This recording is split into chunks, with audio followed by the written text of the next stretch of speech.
ਦਸ਼ਮੇਸ਼ ਪਿਤਾ ਸਰਬੰਸ ਦਾਨੀ ਧੰਨ ਧੰਨ ਸ਼੍ਰੀ ਗੁਰੂ ਗੋਬਿੰਦ ਸਿੰਘ ਜੀ ਮਹਾਰਾਜ ਜੀ ਦੇ ਪਾਵਨ ਆਗਮਨ ਪੁਰਬ ਦੀ ਖੁਸ਼ੀ ਵਿੱਚ ਸਮੂਹ ਨਗਰ ਨਿਵਾਸੀ ਸੰਗਤ ਦੇ ਸਹਿਯੋਗ ਦੇ ਨਾਲ ਉਲੀਕੇ ਗਏ ਅੱਜ ਦੇ ਸਮਾਗਮ ਅੰਦਰ ਜਿੱਥੇ ਆਪ ਜੀ ਅੰਮ੍ਰਿਤ ਵੇਲੇ ਤੋਂ ਗੁਰੂ ਕੀ ਇਲਾਹੀ ਬਾਣੀ ਦੇ ਕੀਰਤਨ ਅਤੇ ਗੁਰਮਤਿ ਵਿਚਾਰਾਂ ਨਾਲ ਜੁੜ ਰਹੇ ਸੀ। ਆਓ ਕੁਝ ਸਮਾਂ ਹੋਰ ਗੁਰੂ ਚਰਨਾਂ ਵਿੱਚ ਬੈਠ ਕਰਕੇ ਸਤਿਗੁਰੂ ਜੀ ਦੀ ਮਹਿਮਾ ਨੂੰ ਅਸੀਂ ਸੰਗਤੀ ਰੂਪ ਵਿੱਚ ਗਾ ਸਕੀਏ, ਸੁਣ ਸਕੀਏ, ਸਮਝ ਸਕੀਏ ਤੇ ਗੁਰੂ ਚਰਨਾਂ ਵਿੱਚ ਅਰਦਾਸ ਕਰ ਸਕੀਏ ਕਿ ਸਤਿਗੁਰੂ ਜੀ ਨੇ ਜੋ ਇਹ ਪੂਰਨੇ ਗੁਰਬਾਣੀ ਦੁਆਰਾ, ਇਤਿਹਾਸ ਦੁਆਰਾ ਅਤੇ ਆਪਣੇ ਗੁਣਾਂ ਦੁਆਰਾ ਜੋ ਸਾਨੂੰ ਵਿਰਾਸਤ ਦੇ ਵਿੱਚ ਦਿੱਤੇ ਨੇ, ਜੋ ਸਾਨੂੰ ਇੱਕ ਵਸੀਅਤ ਦੇ ਤੌਰ 'ਤੇ ਮਹਾਰਾਜ ਨੇ ਸਾਡੀ ਝੋਲੀ ਵਿੱਚ ਪਾਏ ਨੇ, ਉਹਨਾਂ ਨੂੰ ਕਮਾਉਣ ਦਾ ਯਤਨ ਕਰ ਸਕੀਏ। ਆਓ ਸਤਿਗੁਰਾਂ ਦੇ ਜੀਵਨ ਸੰਬੰਧੀ ਵਿਚਾਰ ਆਰੰਭ ਕਰਨ ਤੋਂ ਪਹਿਲਾਂ ਇਸੇ ਤਰ੍ਹਾਂ ਸਾਰੀ ਸੰਗਤ ਇਕਾਗਰਤਾ ਬਖਸ਼ਿਸ਼ ਕਰਦੇ ਹੋਏ ਆਪਸ ਦੇ ਵਿੱਚ ਫਤਿਹ ਦੀ ਸਾਂਝ ਪਾਈਏ। ਪ੍ਰੇਮ ਸਤਿਕਾਰ ਨਾਲ ਆਖੋ ਜੀ, ਵਾਹਿਗੁਰੂ ਜੀ ਕਾ ਖਾਲਸਾ, ਵਾਹਿਗੁਰੂ ਜੀ ਕੀ ਫਤਿਹ। ਯਾਦ ਕਰੋ ਦਸ਼ਮੇਸ਼ ਪਿਤਾ ਜੀ ਜਿਨ੍ਹਾਂ ਨੇ ਪੁੱਤਰ ਆਪਣੇ ਕੁਰਬਾਨ ਕੀਤੇ ਤੇ ਸਰਦਾਰੀਆਂ ਸਾਨੂੰ ਬਖਸ਼ਿਸ਼ ਕੀਤੀਆਂ। ਯਾਦ ਕਰੋ ਕਲਗੀਆਂ ਵਾਲੇ ਪਾਤਸ਼ਾਹ ਜਿਨ੍ਹਾਂ ਨੇ ਆਪਣੀ ਗੋਦ ਖਾਲੀ ਕਰਕੇ ਤੇ ਸਾਨੂੰ ਆਪਣੀ ਗੋਦੀ ਦਾ ਸ਼ਿੰਗਾਰ ਬਣਾ ਕੇ ਆਪਣੇ ਪੁੱਤਰਾਂ ਵਾਲਾ ਮਾਨ ਸਾਨੂੰ ਬਖਸ਼ਿਸ਼ ਕੀਤਾ ਹੈ। ਯਾਦ ਕਰੋ ਕਲਗੀਆਂ ਵਾਲੇ ਪਾਤਸ਼ਾਹ ਜਿਨ੍ਹਾਂ ਨੇ ਸੀਸ ਆਪਣੇ ਪਿਤਾ ਦਾ ਕੁਰਬਾਨ ਕੀਤਾ ਹੈ ਤੇ ਸਾਨੂੰ ਸਿਰ ਉੱਚਾ ਕਰਕੇ ਜੀਣ ਦਾ ਜਿਹੜਾ ਹੱਕ ਹੈ ਉਹ ਸਤਿਗੁਰੂ ਪਾਤਸ਼ਾਹ ਜੀ ਨੇ ਬਖਸ਼ਿਸ਼ ਕੀਤਾ ਹੈ। ਤੋ ਕਲਗੀਆਂ ਵਾਲੇ ਪਾਤਸ਼ਾਹ ਧੰਨ ਧੰਨ ਸ਼੍ਰੀ ਗੁਰੂ ਗੋਬਿੰਦ ਸਿੰਘ ਜੀ ਮਹਾਰਾਜ ਜਿਨ੍ਹਾਂ ਦੇ ਜੀਵਨ ਇਤਿਹਾਸ ਦੇ ਸੰਬੰਧ ਵਿੱਚ ਸਨਮਾਨਯੋਗ ਭਾਈ ਸਾਹਿਬ ਵੀ ਪਹਿਲਾਂ ਸਾਂਝ ਪਾ ਰਹੇ ਸਨ। ਜਦੋਂ ਅਸੀਂ ਸਤਿਗੁਰਾਂ ਨੂੰ ਯਾਦ ਕਰ ਰਹੇ ਹੁੰਦੇ ਹਾਂ, ਅਸਲ ਵਿੱਚ ਅਸੀਂ ਉਹਨਾਂ ਦੇ ਗੁਣਾਂ ਨੂੰ ਯਾਦ ਕਰ ਰਹੇ ਹੁੰਦੇ ਹਾਂ, ਉਹਨਾਂ ਦੀ ਕਮਾਈ ਨੂੰ ਯਾਦ ਕਰ ਰਹੇ ਹੁੰਦੇ ਹਾਂ, ਕਿਉਂਕਿ ਸ਼ਖਸੀਅਤ ਸਰੀਰਕ ਤੌਰ 'ਤੇ ਦੁਨੀਆ ਦੇ ਵਿੱਚ ਸਦਾ ਥਿਰ ਨਹੀਂ ਰਹਿ ਸਕਦੀ, ਪਰ ਉਹਦੇ ਪਾਏ ਹੋਏ ਜਿਹੜੇ ਪੂਰਨੇ ਨੇ, ਉਪਦੇਸ਼ ਨੇ, ਸਿਧਾਂਤ ਨੇ, ਉਹ ਹਮੇਸ਼ਾ ਸਾਡੀ ਜ਼ਿੰਦਗੀ ਦੇ ਵਿੱਚ ਜਿਉਂਦੇ ਰਹਿੰਦੇ ਨੇ, ਹਮੇਸ਼ਾ ਵਾਸਤੇ ਸਾਡੀ ਅਗਵਾਈ ਕਰਦੇ ਆ। ਅਰਦਾਸ ਵਿੱਚ ਅਸੀਂ ਹਰ ਰੋਜ਼ ਪੜ੍ਹਦੇ ਹਾਂ, ਪੰਜਾਂ ਪਿਆਰਿਆਂ, ਚੌਹਾਂ ਸਾਹਿਬਜ਼ਾਦਿਆਂ, 40 ਮੁਕਤਿਆਂ, ਹੱਠੀਆਂ ਜਪੀਆਂ ਤਪੀਆਂ, ਜਿਨ੍ਹਾਂ ਨਾਮ ਜਪਿਆ ਵੰਡ ਛਕਿਆ, ਦੇਗ ਚਲਾਈ ਤੇਗ ਵਾਹੀ, ਦੇਖ ਕੇ ਅਣਡਿਠ ਕੀਤਾ। ਤਿੰਨਾਂ ਪਿਆਰਿਆਂ ਸਚਿਆਰਿਆਂ ਦੀ ਕਮਾਈ ਦਾ ਧਿਆਨ ਧਰ ਕੇ ਖਾਲਸਾ ਜੀ ਬੋਲੋ ਜੀ ਵਾਹਿਗੁਰੂ।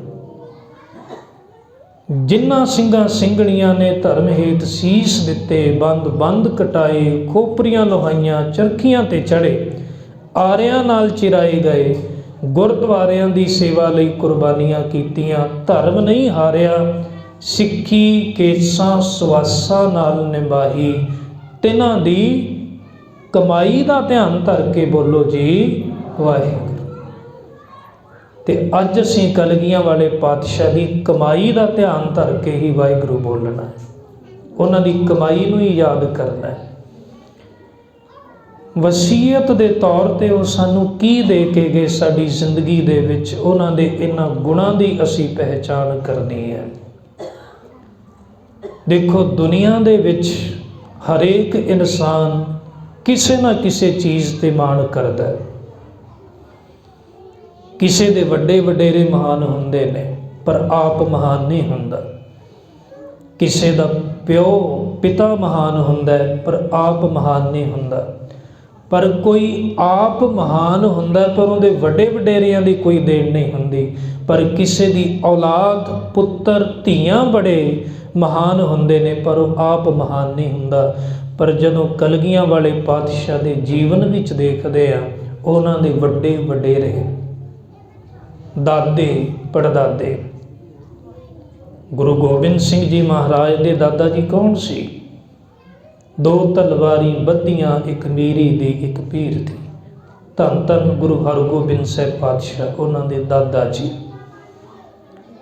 ਤੇ ਪੜਦਾਦਾ ਜੀ ਕੌਣ ਸੀ? ਜਿਹੜੇ ਤੱਤੀਆਂ ਤਵੀਆਂ ਤੇ ਬੈਠੇ ਸੀ, ਧੰਨ ਗੁਰੂ ਅਰਜਨ ਦੇ ਪਿਤਾ ਜੀ। ਮਾਣ ਹੈ ਉਹਨਾਂ ਨੂੰ ਆਪਣੇ ਵੱਡਿਆਂ ਵਡੇਰਿਆਂ ਤੇ। ਪਿਤਾ ਤੇ ਵੀ ਮਾਣ ਹੈ, ਕਿਉਂਕਿ ਪਿਤਾ ਕੌਣ ਹੈ? ਧੰਨ ਧੰਨ ਸ਼੍ਰੀ ਗੁਰੂ ਤੇਗ ਬਹਾਦਰ, ਸਗਲ ਸ੍ਰਿਸ਼ਟ ਪੈ ਢਾਬੀ ਚਾਦਰ, ਜਿਨ੍ਹਾਂ ਨੇ ਮਨੁੱਖਾਂ ਨੂੰ ਧਰਮ ਦੀ ਆਜ਼ਾਦੀ ਦਿੱਤੀ, ਵਿਚਾਰਾਂ ਦੀ ਆਜ਼ਾਦੀ ਦਿੱਤੀ, ਧਾਰਮਿਕ ਆਜ਼ਾਦੀ ਦਿੱਤੀ ਔਰ ਹਿਊਮਨ ਰਾਈਟਸ ਦੀ ਗੱਲ ਕੀਤੀ, ਮਨੁੱਖੀ ਅਧਿਕਾਰਾਂ ਦੀ ਗੱਲ ਕੀਤੀ। ਇਸ ਕਰਕੇ ਉਹਨਾਂ ਨੇ ਚਾਂਦਨੀ ਚੌਂਕ ਦੇ ਵਿੱਚ ਆਪਣਾ ਸੀਸ ਕੁਰਬਾਨ ਕੀਤਾ ਸੀ। ਪਿਤਾ ਵੀ ਮਹਾਨ ਹੈ।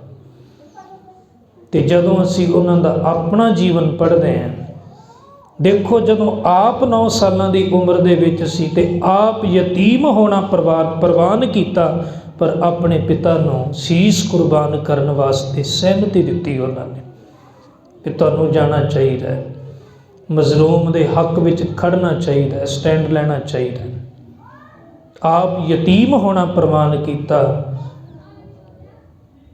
ਤੇ ਜਦੋਂ ਆਪ ਪਿਤਾ ਬਣੇ, ਉਦੋਂ ਉਸੇ ਉਮਰ ਦੇ ਵਿੱਚ 7 ਤੇ 9 ਸਾਲਾਂ ਦੀ ਉਮਰ ਦੇ ਵਿੱਚ ਆਪਣੇ ਸਾਹਿਬਜ਼ਾਦਿਆਂ ਨੂੰ ਕੁਰਬਾਨ ਪਏ ਕਰਦੇ। ਉਹਨਾਂ ਦੇ ਵੱਡੇ ਵਡੇਰੇ ਵੀ ਮਹਾਨ, ਪਿਤਾ ਵੀ ਮਹਾਨ, ਆਪ ਵੀ ਮਹਾਨ, ਤੇ ਅੱਗੋਂ ਜਿਹੜੇ ਪੁੱਤਰ ਸੀ, ਸਾਹਿਬਜ਼ਾਦੇ ਸੀ, ਉਹ ਵੀ ਮਹਾਨ, ਕਿਉਂਕਿ ਇਹ ਉਹਨਾਂ ਨੂੰ ਵਿਰਸੇ ਵਿੱਚ ਮਿਲਿਆ। ਅੱਗੋਂ ਗੁਰੂ ਜੀ ਦਾ ਜਿਹੜਾ ਨਾਦੀ ਪੁੱਤਰ ਹੈ ਉਹ ਕੌਣ ਹੈ? ਖਾਲਸਾ। ਤੇ ਇਹ ਸਾਰੀ ਕਮਾਈ ਹੈ ਜਿਹੜੀ ਸਤਿਗੁਰੂ ਸਾਡੀ ਝੋਲੀ ਦੇ ਵਿੱਚ ਪਾ ਕੇ ਗਏ। ਜਿਵੇਂ ਇੱਕ ਪਿਤਾ ਦੁਨੀਆ ਤੋਂ ਜਾਣ ਵੇਲੇ ਵਸੀਅਤ ਕਰਕੇ ਜਾਂਦਾ ਹੈ, ਉਸੇ ਤਰ੍ਹਾਂ ਸਾਡੇ ਨਾਮ ਇੱਕ ਵਸੀਅਤ ਕਰਕੇ ਗਏ ਸੀ ਗੁਰੂ ਗੋਬਿੰਦ ਸਿੰਘ ਜੀ ਮਹਾਰਾਜ। ਉਹ ਸੀ ਪਹਿਲੀ ਪਾਤਸ਼ਾਹੀ ਤੋਂ ਲੈ ਕੇ 10ਵੀਂ ਪਾਤਸ਼ਾਹੀ ਤੱਕ ਦੀ ਸਮੁੱਚੀ ਜਿਹੜੀ ਉਹਨਾਂ ਦੀ ਕਮਾਈ ਸੀ। ਜਦੋਂ ਸਤਿਗੁਰੂ ਜੀ ਦੇ ਜੀਵਨ ਵੱਲ ਅਸੀਂ ਝਾਤੀ ਮਾਰਦੇ ਹਾਂ ਤੇ ਅੱਲਾ ਯਾਰ ਖਾਂ ਜੋਗੀ ਕਹਿੰਦੇ ਨੇ ਕਿ ਇੱਕ ਬੁਲਬੁਲਾ ਸਮੁੰਦਰ ਨੂੰ ਕਿਵੇਂ ਦੇਖ ਸਕਦਾ ਹੈ। ਇੱਕ ਆਂਖ ਸੇ ਕਿਆ ਬੁਲਬੁਲਾ ਕੁਲ ਬਹਿਰ ਕੋ ਦੇਖੇ। ਬਹਿਰ ਕਹਿੰਦੇ ਨੇ ਸਮੁੰਦਰ ਨੂੰ। ਇੱਕ ਅੱਖ ਦੇ ਨਾਲ ਸਮੁੰਦਰ ਨੂੰ ਕਿਵੇਂ ਦੇਖਿਆ ਜਾ ਸਕਦਾ ਹੈ? ਸਾਹਿਲ ਕੋ, ਮੰਝਦਾਰ ਕੋ ਜਾਂ ਲਹਿਰ ਕੋ ਦੇਖੇ। ਉਹ ਕਿਨਾਰੇ ਨੂੰ ਦੇਖੇ, ਲਹਿਰਾਂ ਨੂੰ ਦੇਖੇ ਜਾਂ ਵਿਚਕਾਰੋਂ ਦੇਖੇ। ਜਦੋਂ ਅਸੀਂ ਸਤਿਗੁਰੂ ਜੀ ਦੇ ਜੀਵਨ ਬਾਰੇ ਪੜ੍ਹਦੇ ਹਾਂ, ਅਸੀਂ ਸੋਚਦੇ ਹਾਂ ਵੀ ਗੱਲ ਕਿੱਥੋਂ ਸ਼ੁਰੂ ਕਰੀਏ, ਕਿੱਥੋਂ ਸ਼ੁਰੂ ਕਰੀਏ, ਜੀਵਨ ਦਾ ਕਿਹੜਾ ਪੱਖ ਲਈਏ, ਕਿੱਥੋਂ ਸ਼ੁਰੂ ਕਰੀਏ? ਕਿਉਂਕਿ ਕਦਮ ਕਦਮ ਤੇ ਮਹਾਨਤਾ ਹੈ, ਕਦਮ ਕਦਮ ਤੇ ਪੂਰਨੇ ਨੇ, ਕਦਮ ਕਦਮ ਤੇ ਸਤਿਗੁਰੂ ਜੀ ਦੀ ਇੱਕ ਚੁੰਬਕੀ ਜਿਹੜੀ ਛਾਪ ਹੈ ਉਹ ਛੱਡ ਕੇ ਗਏ ਹੈ ਸਤਿਗੁਰੂ ਜੀ। एक आँख से क्या बुलबुला कुल बहर को देखे, साहिल को मझदार को या लहर को देखे। जिथे वो कलम दे धनी ने उथे तेग दे धनी ने, चढ़दी कला दे पुंज ने। ਵੈਰਾਗ ਵੀ ਉਹਨਾਂ ਵਿੱਚ ਹੈ, ਤਿਆਗ ਵੀ ਉਹਨਾਂ ਦੇ ਵਿੱਚ ਹੈ। ਇੱਕ ਮਹਾਨ ਯੋਧੇ ਵੀ ਨੇ, ਇੱਕ ਮਹਾਨ ਜਰਨੈਲ ਵੀ ਨੇ, ਇੱਕ ਮਹਾਨ ਵਿਦਵਾਨ ਵੀ ਨੇ, ਇੱਕ ਧਾਰਮਿਕ ਆਗੂ ਵੀ ਨੇ। ਕਿੰਨੇ ਗੁਣ। ਤਾਂ ਉਹਨਾਂ ਦੇ ਜੀਵਨ ਦੇ ਵਿੱਚੋਂ ਅਸੀਂ ਕੁਝ ਝਲਕੀਆਂ ਨੇ, ਉਹ ਲੈ ਕੇ ਅਸੀਂ ਉਹਨਾਂ ਦੀ ਕਮਾਈ ਨੂੰ ਸਮਝਣ ਦਾ ਯਤਨ ਕਰਾਂਗੇ। ਸਭ ਤੋਂ ਪਹਿਲੀ ਗੱਲ, ਗੁਰੂ ਗੋਬਿੰਦ ਸਿੰਘ ਜੀ ਮਹਾਰਾਜ ਇੱਕ ਅਕਾਲ ਪੁਰਖ ਦੇ ਆਸ਼ਿਕ ਨੇ, ਇੱਕ ਅਕਾਲ ਨੂੰ ਮੰਨਣ ਵਾਲੇ ਨੇ, ਇੱਕ ਦੇ ਪ੍ਰੇਮੀ ਨੇ। ਕਿਉਂਕਿ ਇੱਕਾ ਬਾਣੀ, ਇੱਕ ਗੁਰ, ਇੱਕੋ ਸ਼ਬਦ ਵਿਚਾਰ, ਜਦੋਂ ਗੁਰੂ ਨਾਨਕ ਪਾਤਸ਼ਾਹ ਨੇ ਗੱਲ ਇੱਕ ਓੰਕਾਰ ਤੋਂ ਸ਼ੁਰੂ ਕੀਤੀ ਹੈ, ਤੇ ਗੁਰੂ ਗੋਬਿੰਦ ਸਿੰਘ ਜੀ ਮਹਾਰਾਜ ਵੀ ਉਸੇ ਇੱਕ ਓੰਕਾਰ ਦੇ ਪਾਬੰਦ ਨੇ। ਜਿੱਥੇ ਗੁਰੂ ਨਾਨਕ ਪਾਤਸ਼ਾਹ ਨੇ 13 ਦੀ ਗੱਲ ਕੀਤੀ ਹੈ, ਭਾਵ ਹਰ ਇੱਕ ਕ੍ਰੈਡਿਟ ਉਸ ਅਕਾਲ ਪੁਰਖ ਨੂੰ ਦਿੱਤਾ ਹੈ ਔਰ ਕਿਸੇ ਪ੍ਰਕਾਰ ਦਾ ਦਾਵਾ ਨਹੀਂ ਕੀਤਾ, ਉਹੀ ਗੱਲ ਗੁਰੂ ਗੋਬਿੰਦ ਸਿੰਘ ਜੀ ਮਹਾਰਾਜ ਕਰਦੇ ਨੇ ਜਦੋਂ ਕਹਿੰਦੇ ਨੇ ਜਲੇ ਹਰੀ ਥਲੇ ਹਰੀ, ਤੇ ਤੂੰ ਹੀ ਦੀ ਜਿਹੜੀ ਧੁਨੀਆਂ ਲਾਉਂਦੇ ਨੇ। ਇੱਕ ਅਕਾਲ ਦੇ ਪੁਜਾਰੀ ਨੇ, ਔਰ ਤੂੰ ਹੀ ਦਾ ਮਤਲਬ ਕੀ ਹੈ ਕਿ ਮੇਰਾ ਦਾਵਾ ਨਹੀਂ ਹੈ ਕਿਸੇ ਵੀ ਚੀਜ਼ ਤੇ, ਔਰ ਦਾਵਾ ਉਹਨਾਂ ਨੇ ਰੱਖਿਆ ਵੀ ਕੋਈ ਨਹੀਂ। ਇਸੇ ਕਰਕੇ ਕਿਹਾ ਜਾਂਦਾ ਹੈ ਬਾਦਸ਼ਾਹ ਦਰਵੇਸ਼ ਗੁਰੂ ਗੋਬਿੰਦ ਸਿੰਘ। ਬਾਦਸ਼ਾਹੀ ਵੀ ਆ ਉਹਨਾਂ ਕੋਲੇ ਤੇ ਦਰਵੇਸ਼ੀ ਵੀ ਹੈ ਉਹਨਾਂ ਕੋਲੇ। ਜੇ ਲਾਏ ਤਾਂ ਤਖਤ ਵੀ ਲਾਏ, ਨਿਸ਼ਾਨ ਸਾਹਿਬ ਵੀ ਚੁਲਾਏ, ਕਲਗੀਆਂ ਵੀ ਲਾਈਆਂ, ਫੌਜ ਵੀ ਰੱਖੀ, ਗੱਤਕੇ ਵੀ ਖੇਡੇ, ਜੰਗ ਵੀ ਲੜੇ, ਸ਼ਿਕਾਰ ਵੀ ਖੇਡੇ, ਬਾਦਸ਼ਾਹੀ ਵੀ ਬਾਣੀ, ਪਰ ਪਕੜ ਤਾਂ ਕੋਈ ਨਹੀਂ ਨਾ। ਜਦੋਂ ਉਡਾਰੀ ਮਾਰ ਕੇ ਗਏ ਤੇ ਇੱਕ ਪੰਛੀ ਦੀ ਤਰ੍ਹਾਂ, ਇੱਕ ਜਿਵੇਂ ਯਾਤਰੀ ਹੁੰਦਾ, ਪਰਦੇਸੀ ਹੁੰਦਾ, ਉਡਾਰੀ ਵੀ ਮਾਰ ਗਏ ਤੇ ਮਨ ਦੇ ਵਿੱਚ ਕੋਈ ਝੋਰਾ ਨਹੀਂ। ਕਿਉਂਕਿ ਆਨੰਦਪੁਰ ਸਾਹਿਬ ਕੇਵਲ ਬਾਹਰ ਹੀ ਨਹੀਂ, ਗੁਰੂ ਦੇ ਇੱਕ ਅੰਦਰ ਆਨੰਦਪੁਰ ਸਾਹਿਬ ਵਸਦਾ ਹੈ, ਜਿਹੜਾ ਉਹਨਾਂ ਤੋਂ ਕੋਈ ਖੋ ਨਹੀਂ ਸੀ ਸਕਦਾ। ਉਹ ਆਨੰਦਪੁਰ ਮਾਛੀਵਾੜੇ ਦੇ ਜੰਗਲਾਂ ਵਿੱਚ ਵੀ ਨਾਲ ਸੀ, ਚਮਕੌਰ ਦੀ ਕੱਚੀ ਗੜੀ ਵੇਲੇ ਵੀ ਨਾਲ ਸੀ, ਸਰਹੰਦ ਦੀਆਂ ਨੀਹਾਂ ਦੇ ਵਿੱਚ ਵੀ ਉਹ ਆਨੰਦਪੁਰ ਨਾਲ ਹੈ, ਉਹਨੂੰ ਕੋਈ ਖੋ ਨਹੀਂ ਸਕਦਾ। ਇਹ ਇੱਕ ਕਨਸੈਪਟ ਸੀ ਚੜ੍ਹਦੀ ਕਲਾ ਦਾ। ਔਰ ਜਿੰਨਾ ਵੀ ਗੁਰੂ ਨਾਨਕ ਪਾਤਸ਼ਾਹ ਤੋਂ ਲੈ ਕੇ ਗੁਰੂ ਗੋਬਿੰਦ ਸਿੰਘ ਜੀ ਮਹਾਰਾਜ ਤੱਕ ਦਾ ਜਿਹੜਾ ਸਟਰਗਲ ਹੈ, ਔਰ ਉਸ ਤੋਂ ਬਾਅਦ ਹੁਣ ਤੱਕ ਦਾ, ਉਹ ਸਾਰਾ ਇਸੇ ਕਰਕੇ ਸੀ ਕਿ ਅਕਾਲ ਪੁਰਖ ਦੀ ਜਿਹੜੀ ਅਕਾਲੀ ਮਰਿਆਦਾ ਹੈ, ਅਕਾਲ ਪੁਰਖ ਦੇ ਨਿਯਮ ਨੇ, ਜਿਹੜੇ ਕੁਦਰਤ ਦੇ ਨੇਮ ਨੇ, ਜਿਹੜੇ ਸਰਵਦੇਸ਼ੀ ਨੇ, ਸਰਬਕਾਲੀ ਨੇ, ਜਿਹਨੂੰ ਅਸੀਂ ਕਹਿ ਸਕਦੇ ਹਾਂ ਨਾਨਕ ਨਾਮ ਚੜ੍ਹਦੀ ਕਲਾ ਤੇਰੇ ਭਾਣੇ ਸਰਬੱਤ ਦਾ ਭਲਾ, ਉਹ ਸਾਰਾ ਕੁਝ ਇਸੇ ਕਰਕੇ ਸੀ। ਜੇ ਰਸਤੇ ਵਿੱਚ ਬਾਬਰ ਦੀਆਂ ਚੱਕੀਆਂ ਆਈਆਂ, ਜੇ ਰਸਤੇ ਵਿੱਚ ਹਮਾਯੂੰ ਦੀ ਤਲਵਾਰ ਆਈ, ਜੇ ਰਸਤੇ ਵਿੱਚ ਕੋਟ ਕਚਹਿਰੀਆਂ ਆਈਆਂ, ਜੇ ਰਸਤੇ ਦੇ ਵਿੱਚ ਤੱਤੀਆਂ ਤਵੀਆਂ ਆਈਆਂ, ਜੇ ਰਸਤੇ ਦੇ ਵਿੱਚ ਗਵਾਲੀਅਰ ਦਾ ਕਿਲਾ ਆਇਆ, ਜੇ ਰਸਤੇ ਦੇ ਵਿੱਚ ਚਾਂਦਨੀ ਚੌਂਕ ਆਈ, ਜੇ ਰਸਤੇ ਦੇ ਵਿੱਚ ਭਾਈ ਦਿਆਲੇ ਦੇ ਦੇਗੇ ਆਏ, ਜੇ ਰਸਤੇ ਦੇ ਵਿੱਚ ਰੂਹ ਵਿੱਚ ਲਪੇਟ ਕੇ ਸਾੜਨ ਦੀ ਜਿਹੜੀ ਗੱਲ ਆਈ, ਜੇ ਰਸਤੇ ਦੇ ਵਿੱਚ ਤਿੱਖੇ ਆਰੇ ਆਏ, ਜੇ ਰਸਤੇ ਦੇ ਵਿੱਚ ਚਰਖੜੀਆਂ ਆਈਆਂ, ਤੇ ਉਹਦਾ ਕਾਰਨ ਇੱਕੋ ਹੀ ਸੀ। ਇਹਦੇ ਪਿੱਛੇ ਜਿਹੜਾ ਮਿਸ਼ਨ ਸੀ, ਜਿਹੜਾ ਇੱਕ ਮਕਸਦ ਸੀ, ਉਹ ਇਹੋ ਹੀ ਸੀ ਕਿ ਅਕਾਲ ਪੁਰਖ ਦੇ ਜਿਹੜੇ ਸਰਵਦੇਸ਼ੀ ਸਰਬਕਾਲੀ ਜਿਹੜੇ ਨੇਮ ਨੇ, ਉਹਨਾਂ ਨੂੰ ਦੁਨੀਆ ਦੇ ਵਿੱਚ ਕਿਵੇਂ ਲਾਗੂ ਕੀਤਾ ਜਾਏ, ਮਨੁੱਖ ਨੂੰ ਮਨੁੱਖ ਦੀ ਤਰ੍ਹਾਂ ਜੀਣ ਦਾ ਹੱਕ ਕਿਵੇਂ ਮਿਲੇ, ਕਿਸੇ ਨਾਲ ਧੱਕੇਸ਼ਾਹੀ, ਜ਼ਬਰ ਜ਼ੁਲਮ, ਨਾ ਇਨਸਾਫੀ ਨਾ ਹੋਵੇ। ਸਾਰਾ ਸਟਰਗਲ ਹੀ ਇਸ ਦੇ ਆਲੇ ਦੁਆਲੇ ਘੁੰਮਦਾ ਹੈ ਸਤਿਗੁਰੂ ਜੀ ਦਾ। ਉਹ ਇਸੇ ਕਰਕੇ ਸੀ, ਕਿਉਂਕਿ ਜਿਹੜਾ ਮਨੁੱਖ ਇੱਕ ਅਕਾਲ ਪੁਰਖ ਨੂੰ ਪਿਆਰ ਕਰਦਾ ਹੈ, ਉਹ ਖਲਕਤ ਨੂੰ ਵੀ ਪਿਆਰ ਕਰੂਗਾ ਹੀ ਕਰੂਗਾ। ਕਿਉਂਕਿ ਫਰੀਦਾ ਖਾਲਕ ਖਲਕ ਮੈਂ, ਖਲਕ ਵਸੈ ਰੱਬ ਮਾਹੇ। ਜਿਹਨੂੰ ਮੈਂ ਪਿਆਰ ਕਰਦਾ, ਉਹਦੇ ਨਾਲ ਸੰਬੰਧ ਰੱਖਣ ਵਾਲੀ ਹਰ ਇੱਕ ਸ਼ੈ ਪਿਆਰੀ ਹੋ ਜਾਂਦੀ ਹੈ। ਤੇ ਜਿਹੜਾ ਬੰਦਾ ਅਕਾਲ ਪੁਰਖ ਨੂੰ ਪਿਆਰ ਕਰਦਾ ਹੈ, ਉਹ ਲੋਕਾਈ ਨੂੰ ਕਿਵੇਂ ਨਫ਼ਰਤ ਕਰ ਸਕਦਾ ਹੈ। ਉਹਦੀ ਹਰ ਇੱਕ ਕੁਰਬਾਨੀ, ਉਹਦੇ ਜੀਵਨ ਦਾ ਹਰ ਇੱਕ ਪਲ ਲੋਕਾਈ ਨੂੰ ਸੁਖੀ ਬਣਾਉਣ ਵਾਸਤੇ ਬੀਤਦਾ ਹੈ। ਤੇ ਕਲਗੀਆਂ ਵਾਲੇ ਪਾਤਸ਼ਾਹ ਨੇ ਆਪਣੀ ਜ਼ਿੰਦਗੀ ਦਾ ਇੱਕ ਇੱਕ ਪਲ, ਇੱਕ ਇੱਕ ਛਿਨ ਉਹ ਮਨੁੱਖਤਾ ਨੂੰ ਦਿੱਤਾ ਹੈ, ਲੋਕਾਈ ਦੇ ਲੇਖੇ ਲਾਇਆ। ਤਾਂ ਪਹਿਲਾ ਪੁਆਇੰਟ कि गुरु गोबिंद सिंह जी महाराज किरतम दे पुजारी नहीं हैगे, वो एक दे पुजारी ने, एक अकाल पुरख नूं वो मनण वाले ने। दूजा उन्हां दे जीवन दे विचों असीं सिੱਖਣਾ सूरमताई, वो एक महान योधे ने। और जदों असीं कहने हाँ भी वो एक महान योधे ने, इस सूरमताई नूं मापण दा पैमाना ये नहीं हैगा भी उन्हां दे शरीर च किन्नी क ताकत है या उन्हां दे विच बौद्धिक जिहड़ी अकल है वो किन्नी है, ये पैमाना नहीं है। सतगुरु जी ने एक पैमाना दिता है, सूरा सो पहचानिए जो लरै दीन के हेत, पुरजा पुरजा कट मरै कबू न छड्डै खेत। उनका मकसद की है, उनका आदर्श की है, वो करना की चाहता है, उनकी सूरमताई नूं नापण दा ये पैमाना होएगा। जो लरै दीन के हेत, जिहड़ा दीना वास्ते लड़दा है, जिहड़ा गरीब दी बांह फड़दा है, ते गुरु जी ने गरीब दी बांह फड़ी। इस करके कहा जाता ना, बेकसारा यार गुरु गोबिंद सिंह, जिहदी कोई बांह नहीं फड़दा, गुरुओं की बांह फड़दा है। एक महान योधे ने। और सूरमताई वाले जिहड़े गुण ने वो बचपन तो ही उन्हां दे विच दिखाई देने शुरू हो गए सी।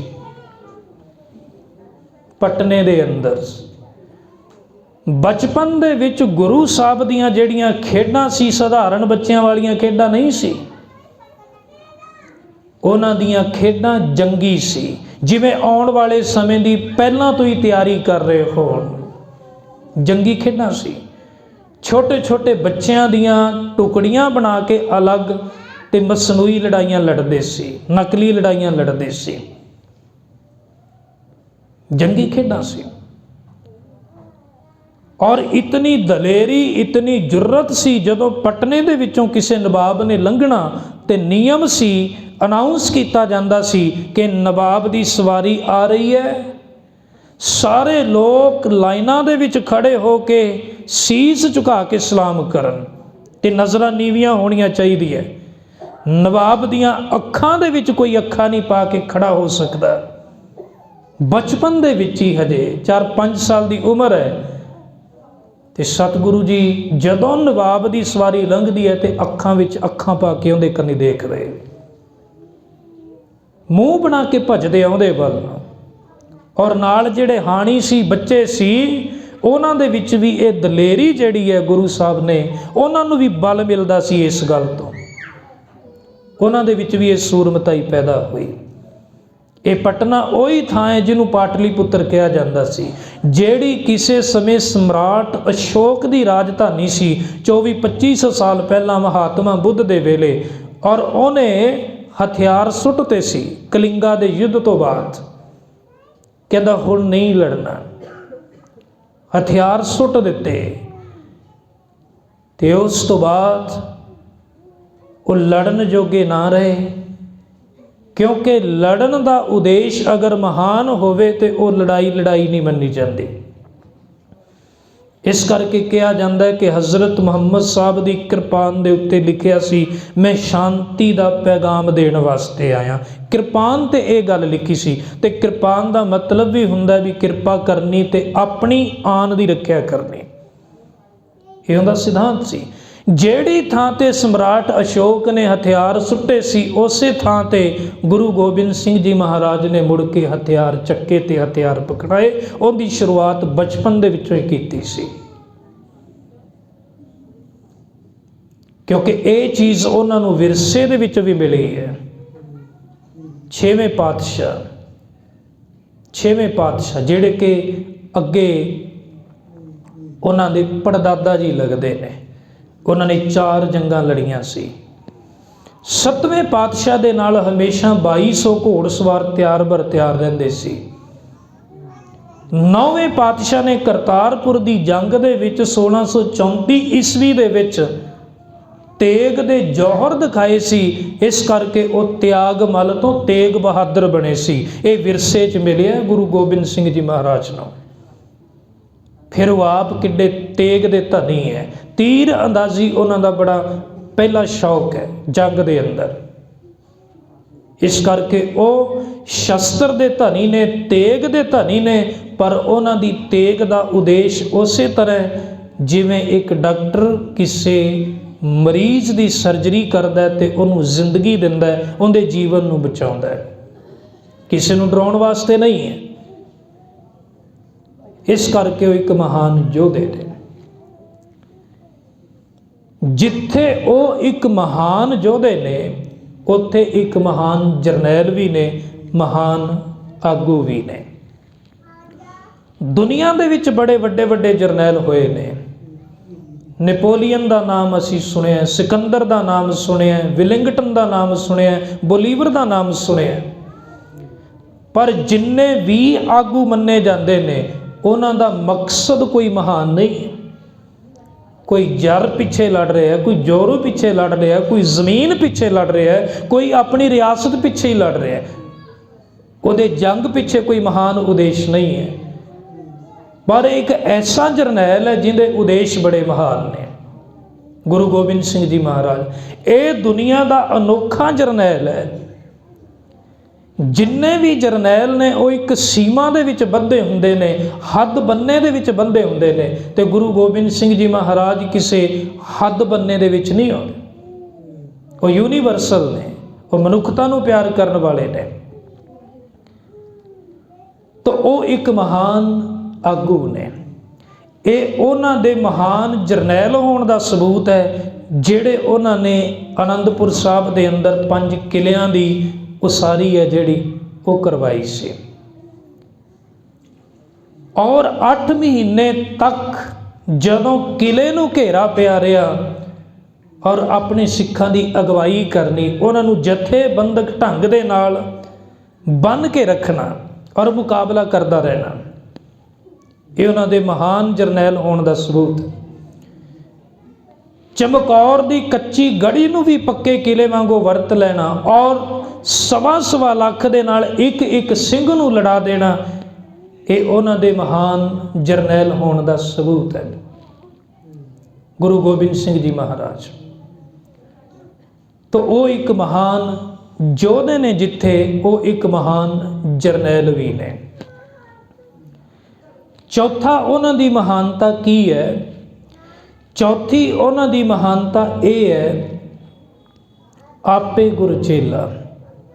वाह वाह गोबिंद सिंह आपे गुर चेला। और ये गल गुरु नानक पातशाह ने शुरू की। पढ़ते हाँ असी कि गुर चेले रहरास की, नानक सलामत थी हुंदा है। गुरु ने चेले दी रहरास की, गुरु ने चेले अगे बेनती की। दुनिया दे विच ऐसा कोई नहीं सी। गुरु गुरु ही रहिंदा सी ते चेला चेला ही रहिंदा सी, पर गुरु नानक पातशाह ने थापिया लहना जीव दे, गुर आई सिर छत्र फिराया। गुरु नानक पातशाह ने अपना आपा, अपने चेले, अपने सिख बाबा लहणा जी दे विच टका के ते उन्हां अगे मत्था टेक दिता ते कहा, ये अज तो बाद मेरे उत्तराधिकारी ने, अज तो बाद तुसी पंथ की अगवाई गुरु अंगद साहब तो लेनी है। ये दुनिया वास्ते उल्टी गंगा सी, उल्टी गंगा वहाउणा सी। इस करके ते कहंदे सी कि उल्टी गंग वहाइयों, कि गुरु नानक पातशाह ने तो उल्टी गंगा वहाती, दुनियाई आखे की क्यों। दुनिया कहती है भी ये की कर दिता। अज तक ऐसा होया नहीं सी कि जेड़ा गुरु है वो चेले दे अगे मत्था टेके। इस करके गुरु की महानता इस विच नहीं है भी उन्हें चेलियां दीयां भीड़ां किन्नियां इकट्ठियां कीतियां। गुरु की महानता इस गल विच है भी उन्हां अपना आपा किन्नियां इक दे विच टिकाया। उन्हें अपना आपा किन्नियां इक दे विच टिकाया। फिर गुरु अंगद साहब, गुरु अमरदास पातशाह, हरेक गुरु अपने सिख दे अगे नमस्कार करता रहा जदों उन्होंने गुरता गद्दी ते विराजमान किया। ते जदों असी गुरु गोबिंद सिंह जी महाराज के जीवन बारे पढ़ते हैं, जदों असी कहते हैं कि खंडे की पहल तैयार की, खालसा पंथ की साजना की, खालसा तैयार किया जदों पातशाह ने, उदों अमृत के दाते ने 5 प्यारियां दी चोण कीती, 5 प्यारियां दी चोण कीती। एक शर्त रखी सी सतगुरु जी ने उत्थे। केड़ी शर्त सी कि जो तो प्रेम खेलन का चाओ, सिर धर तली गली मेरी आओ। जिन्ने भी गुरु दा प्यारा बनना वो सिर देवे, जेड़ा सिर देगा वो प्यारा होएगा। जिंदे विच सिर देण दी योग्यता होएगी, योग्यता वाले नूं प्रवानगी मिलेगी। उत्थे गुरु जी ने सानू एक गल समझाई सी कि प्रवानगी वास्ते योग्यता होनी बड़ी जरूरी है। प्रवानगी पैसे नाल नहीं खरीदी जा सकती। दुनिया दे विच ते बड़ा कुछ खरीदिया जा सकता है, प्रभता पैसे दे नाल। पर सतगुरु जी ने उत्थे गुणतंत्र की गल कीती सी, ना कि गणतंत्र की गल कीती सी। गुणतंत्र का मतलब जिहड़ा योग है उन्होंने प्रवानगी मिले। गणतंत्र का मतलब गिणती करके देख लो, जिन्हां दी गिणती ज़्यादा है वो राज करनगे। शेर एक हुंदा है, फिर तो जे 100 गधे इकट्ठे हो जाण उन्हां दी सरकार बन जाएगी। जे गिणती करनी है फिर गिणती च गधे ज़्यादा होणगे तो शेर ते राज करनगे। गुरु साहब ने कहा गिणती च नहीं पैना, गिणती गधियां दी भी ज़्यादा हो सकती है, पर शेर होवे इको ही बहुत है, इको ही बहुत है। इस करके गुणतंत्र सानू सिखाया सी, ना कि गुणतंत्र। सिलैक्शन सिखाई सी, ना कि इलैक्शन।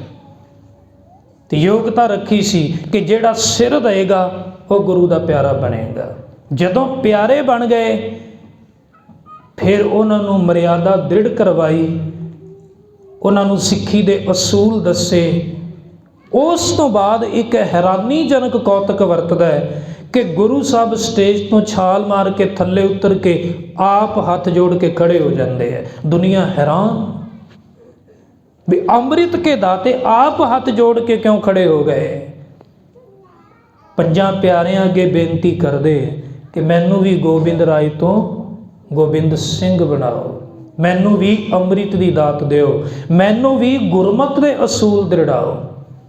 5 प्यारियां ने कहा सी सतगुरु तुहानू किहड़े असूल दसीए। वो कहंदे जिहड़े तुहानू दसे ने उही मैनू दसो। तुहानू किहड़ी मर्यादा दसीए। वो कहंदे जिहड़ी तुहानू मर्यादा दसी है उही मैनू दसो। वो कहंदे सिख ते गुरु ते इक्को ही मर्यादा लागू होएगी। गुरु साहब ने कहा सी हमेशा मर्यादा महान हुंदी है, असूल उपर हुंदे ने, शख्सियत वड्डी नहीं हुंदी, सिद्धांत वड्डा हुंदा है। उहदे विच रमज सी गुरु दी भी आउण वाले समय दे विच तुसी शख्सी पुजारी नहीं बनना, शख्सियत दे पुजारी नहीं बनना। शख्सियत का सत्कार करना है पर सिद्धांत नूं उपर रखना है, शब्द नूं उपर रखना है। शख्सियत हमेशा थल्ले हुंदी है, सिद्धांत उपर है, शख्सियत थल्ले है। आपे गुरचेला। और एक बारी नहीं, जदों चमकौर की गढ़ी दे विचों गुरु साहब जाते हैं ताड़ी मार के, उदों भी अपनी कलगी भाई संगत सिंह जी के सीस ते सुशोभित करते। वो भी इस गल का एक प्रतीक से जदों 5 ने हुक्म रूपी बेनती की सतगुरु नूं कि एक चंगा जिहड़ा जरनैल है उहदा सलामत रहना बड़ा जरूरी है, आगू दा सलामत रहना बड़ा जरूरी है। और ये उन्हां 5 प्यारियां दी एक दूर अंदेशी सी जिन्हां ने गुरु साहब नूं बेनती करके कहा कि तुसी चमकौर दी गढ़ी दे विचों सही सलामत तो चले जाओ।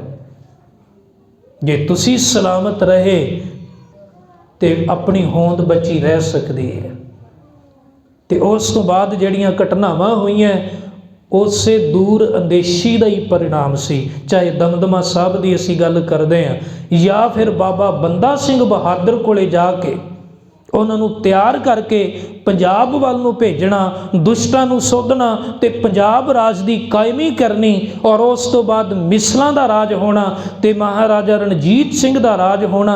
अगर उन्हां दे बीज देखीए असी तो उत्थे ही जाके गल मुकदी है कि गुरु गोबिंद सिंह जी अगर चमकौर साहब की गढ़ी छड्ड के चले गए तो उहदे विच उन्हां दी एक दूर अंदेशी सी, क्योंकि अगर ना जाते तो बाबा बंदा सिंह बहादुर वाला सीन नहीं सी होना, मिसला राज कायम नहीं सी होना, तो महाराजा रणजीत सिंह जी का, क्योंकि उत्थों ही शुरुआत हुई है। अगर लहरां दे विचों लहरां उठदियां गईयां, वो एक दूर अंदेशी सी। पंथ की आग्या का पालन किया गुरु गोबिंद सिंह जी महाराज ने, आपे गुरचेला। एक होर घटना का जिक्र मिलता है, जदों दादू की कबर ते गुरु साहब ने तीर दे नाल इस तरह चुहा के नमस्कार की, सिख अगे होए गुरु साहब दे, कहन लगे सतगुरु तुहाडा उपदेश है भी जिहड़ा सिख है वो कबर का पुजारी नहीं है, मड़ी नूं नहीं मनदा, ते तुसीं अज तीर दे नाल दादू फकीर दी कबर दे उत्ते नमस्कार कीती है, कि ये कदे हो सकदा भी गुरु कहे कुछ होर ते करे कुछ होर। साडा सानू सवाल है, पहलां तुसीं साडी गल दा जवाब दिओ, फिर तुसीं अगे जाओगे। गुरु साहब हस पे, मुस्कुरा पे, खुश हो गए, कहन लगे गुरु जी तुहाडे हसण दा की कारण है? तो गुरु जी कहन लगे मैं देखना चाहता सी भी सिख सुते तो नहीं पाए, कि ये जागदे भी है कि नहीं,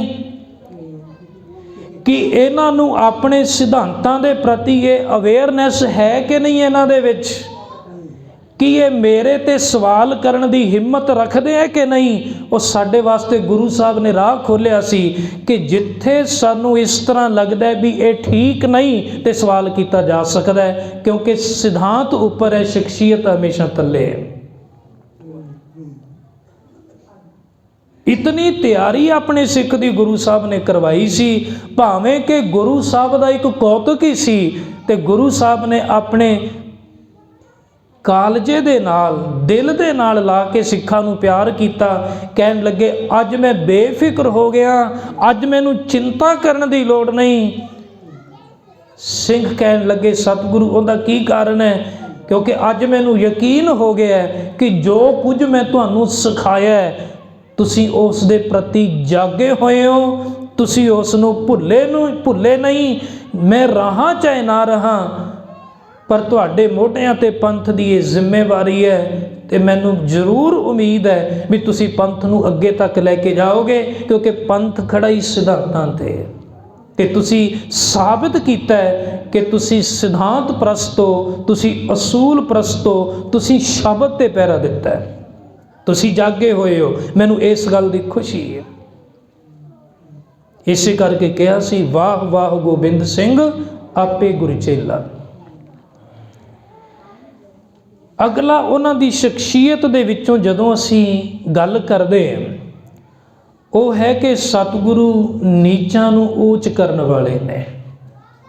बेकसारा यार गुरु गोबिंद सिंह, कादरे हरकार गुरु गोबिंद सिंह, और इहदी नींह गुरु नानक पातशाह ने रखी है, जिन्हां ने एक अखौती नीवी कही जाती जात दे विचों अपना साथी बनाया सी भाई मरदाना जी, जिन्हां ने लगभग 50 साल गुरु नानक पातशाह दे नाल कीर्तन की सेवा निभाई सी।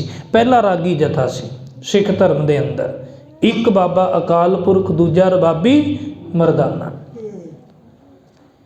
फिर जदों एमनाबाद जाते ने, मलक भागो दे लजीज खाणियां नूं ठुकरा दिंदे ने, ते भाई लालो जी की सुक्की मिस्सी जिहड़ी रोटी है उहनूं प्रवान करदे। भाई लालो दा दरवाजा जाके आप खड़काउंदे है, पर मलक भागो ने 3 वारी बुलाया, गुरु साहब तां भी नहीं जाते। एक पासे आप दरवाजा जाके खड़काउंदे ने ते दूजे पासे 3 वारी बुलाउण ते भी नहीं आउंदे। कारण की है ना? एक पासे प्यार है, एक पासे शरधा है, दूजे पासे हंकार है, ते हंकार वाले पासे गुरु नहीं जाता कदे भी। हंकारी कोले गुरु जी नहीं जा सकते। और गुरु नानक पातशाह ने उदों एक कहा सी, नीचा अंदर नीच जात, नीची हूँ अत नीच, नानक तिनकै संग साथ वड्डियां स्यों क्या रीस, जिथे नीच संभालीअन तिथे नदर तेरी ਬਖਸ਼ਿਸ਼।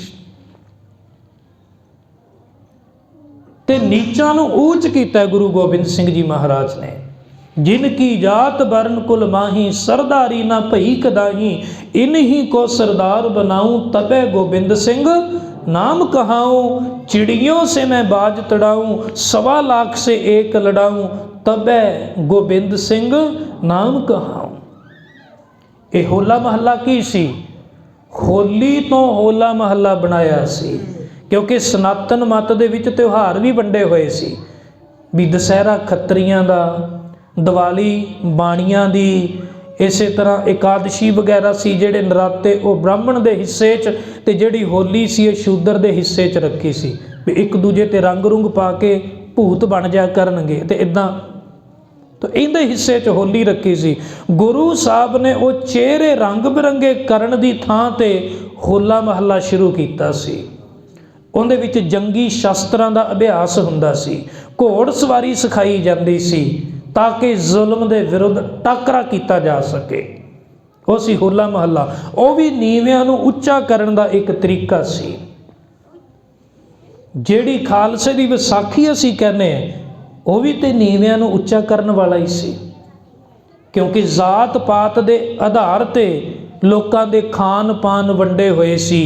ते अमृत छकण तो बाद गुरु जी ने की कहा सी, तुहाडा पिछला कुल करम शर्म धर्म भरम सारा अज तो बाद खत्म है, अज तो बाद तुसी गुरु दे पुत्तर हो।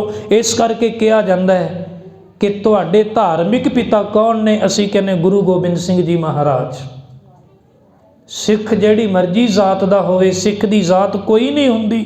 उहदा कारण इहो ही सी क्योंकि जदों सारियां दा धार्मिक पिता एक होएगा तो एक पिता की जिहड़ी औलाद है वक्री वक्री नहीं हो सकती, उच्ची नीवी नहीं हो सकती, वो तो इक्को ही हुंदी।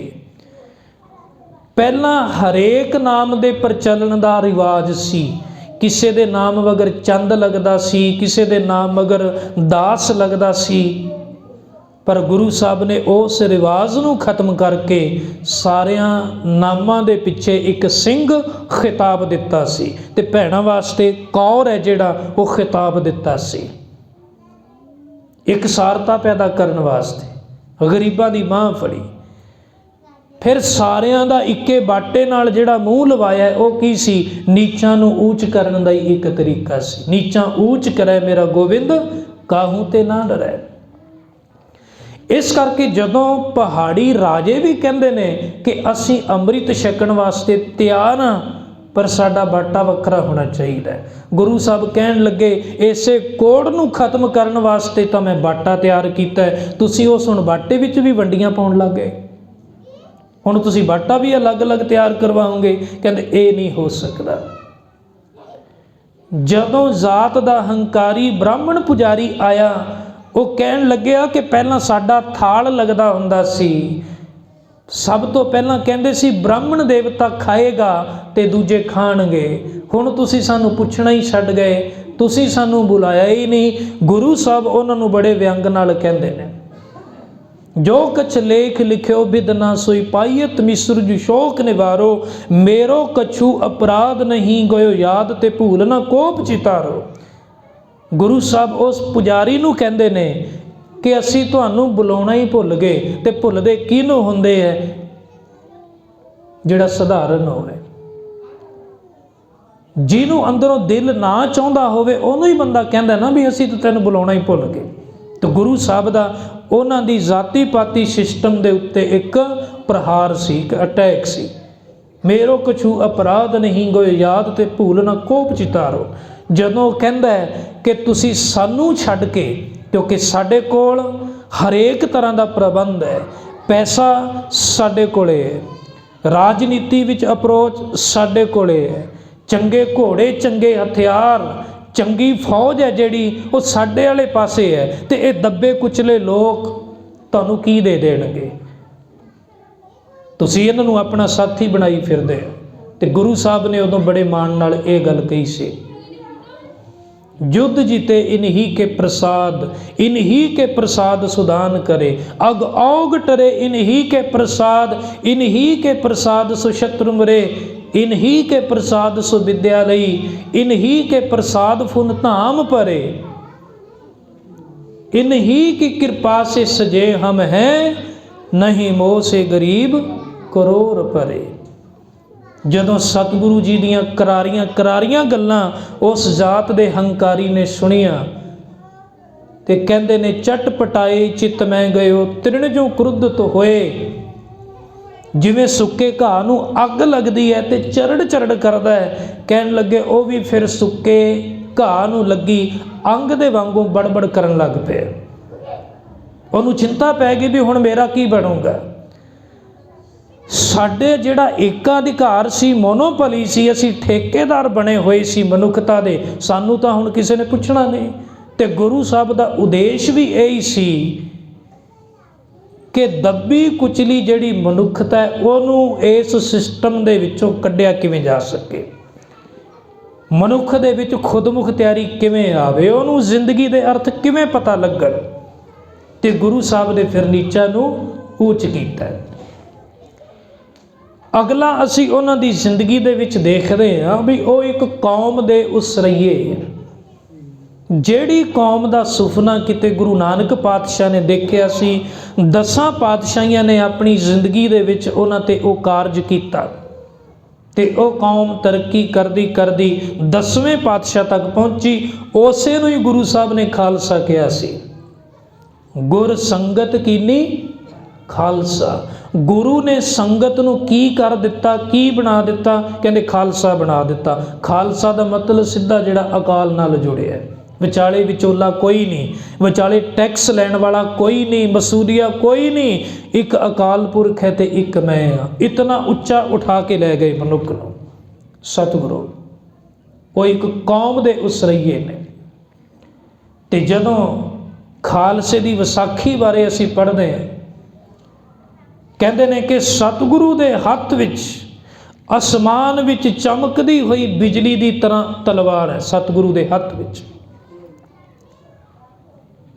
ਉਹਨਾਂ ਦੇ ਹਿਰਦੇ ਦੇ ਵਿੱਚ ਇਸ ਕੌਮ ਦੀ ਸੰਪੂਰਨਤਾ ਦੇ ਜਿਹੜੇ ਵਲਵਲੇ ਨੇ ਉਹ ਠਾਠਾਂ ਮਾਰਦੇ ਪਏ ਨੇ।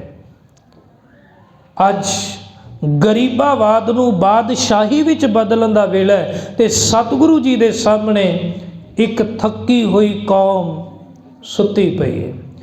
ਜਦੋਂ ਸਤਿਗੁਰੂ ਜੀ ਨੇ ਗਰਜਵੀਂ ਆਵਾਜ਼ ਦੇ ਵਿੱਚ ਬੋਲਣਾ ਕੀਤਾ ਤੇ ਸੁੱਤੇ ਲੋਕਾਂ ਦੇ ਮੱਥੇ ਤੇ ਵੀ ਤਰੇਲੀਆਂ ਆ ਗਈਆਂ। ਉਹ ਮਨੁੱਖਤਾ ਜਿਹੜੀ ਕਾਇਰਤਾ ਦੀ ਕਬਰ ਦੇ ਵਿੱਚ ਜਕੜੀ ਹੋਈ ਪਈ ਸੀ, ਜਦੋਂ ਧਰਤੀ ਤੇ ਆਕਾਸ਼ ਨੂੰ ਵੀ ਕੰਬਾਉਣ ਵਾਲਾ ਜੈਕਾਰਾ ਗੂੰਜਿਆ ਤੇ ਇਸ ਕਾਇਰਤਾ ਦੀ ਕਬਰ ਦੇ ਵਿੱਚ ਤਰੇੜਾਂ ਆ ਗਈਆਂ ਤੇ ਚੜ੍ਹਦੀ ਕਲਾ ਦਾ ਲਾਵਾ ਉਹਦੇ ਵਿੱਚੋਂ ਫੁੱਟਣ ਲੱਗਿਆ। ਇਤਨਾ ਜੋਸ਼ ਆਇਆ ਮਨੁੱਖਤਾ ਦੇ ਵਿੱਚ, ਜਿਵੇਂ ਅੱਜ ਪਹਿਲੀ ਵਾਰੀ ਘੁੱਗੀਆਂ ਨੇ ਬਾਜਾਂ ਨੂੰ ਮਖੌਲ ਕੀਤਾ ਹੋਵੇ। ਇਹ ਮਖੌਲ ਹੀ ਸੀ ਨਾ ਕਿ ਜਦੋਂ ਮਨੁੱਖ ਸਮੇਂ ਦੇ ਹਾਕਮ ਨੂੰ ਚੈਲੰਜ ਕਰ ਸਕੇ, ਕਿਉਂਕਿ ਹਾਕਮ ਹੰਕਾਰੀ ਹੁੰਦਾ ਹਮੇਸ਼ਾ। ਉਦੋਂ ਵੀ ਹੰਕਾਰੀ ਸੀ ਹਾਕਮ ਤੇ ਅੱਜ ਵੀ ਹੰਕਾਰੀ ਹੈ। ਉਦੋਂ ਦਾ ਹਾਕਮ ਨਿਰਦਈ ਸੀ, ਜ਼ਾਲਮ ਸੀ, ਤੇ ਅੱਜ ਦਾ ਜਿਹੜਾ ਹਾਕਮ ਹੈ ਉਹ ਨਿਰਦਈ ਵੀ ਹੈ, ਜ਼ਾਲਮ ਵੀ ਹੈ ਤੇ ਕਪਟੀ ਵੀ ਹੈ। ਉਦੋਂ ਦਾ ਜਿਹੜਾ ਹਾਕਮ ਸੀ ਉਹ ਸਿੱਧੇ ਸਾਹਮਣੇ ਸਪਸ਼ਟ ਕਰਦਾ ਸੀ। ਲਾਹੌਰ ਦੀ ਨਖਾਸ ਚੌਕ ਦੇ ਅੰਦਰ ਅਨਾਉਂਸਮੈਂਟ ਕਰਕੇ ਕਤਲ ਕੀਤੇ ਜਾਂਦੇ ਸੀ ਸਾਰਿਆਂ ਦੀਆਂ ਅੱਖਾਂ ਦੇ ਸਾਹਮਣੇ। ਪਰ ਹੁਣ ਵਾਲਾ ਜਿਹੜਾ ਹਾਕਮ ਹੈ ਇਹ ਕਤਲ ਵੀ ਕਰਦਾ ਹੈ ਤੇ ਫਕੀਰ ਵੀ ਬਣਦਾ ਹੈ, ਸਾਧੂ ਹੋਣ ਦਾ ਢੰਡੋਰਾ ਵੀ ਪਿੱਟਦਾ ਹੈ, ਇਹ ਝੂਠ ਵੀ ਬੋਲਦਾ ਹੈ, ਇਹ ਮੁੱਕਰਦਾ ਵੀ ਹੈ ਤੇ ਇਹ ਕਪਟੀ ਵੀ ਹੈ। ਜ਼ਾਲਮ ਹੈ। ਪਰ ਉਸ ਵੇਲੇ ਸਤਿਗੁਰੂ ਜੀ ਦੀ ਲਲਕਾਰ ਨੂੰ ਸੁਣ ਕੇ ਉਹ ਪਹਿਲੀ ਵਾਰੀ ਘੁੱਗੀਆਂ ਬਾਜਾਂ ਦੇ ਨਾਲ ਟਕਰਾਉਣ ਵਾਸਤੇ ਤਿਆਰ ਹੋਈਆਂ। ਕਮਜ਼ੋਰ ਹੁੰਦੀ ਹੈ ਨਾ ਹਿਰਨੀ, ਉਹਦੇ ਵਿੱਚ ਵੀ ਜੁਰਤ ਪੈਦਾ ਹੋਈ ਕਿ ਹੁਣ ਸ਼ੇਰ ਨੂੰ ਵੀ ਖੰਘੂਰਾ ਮਾਰ ਕੇ ਲੰਘਿਆ ਜਾ ਸਕਦਾ ਹੈ।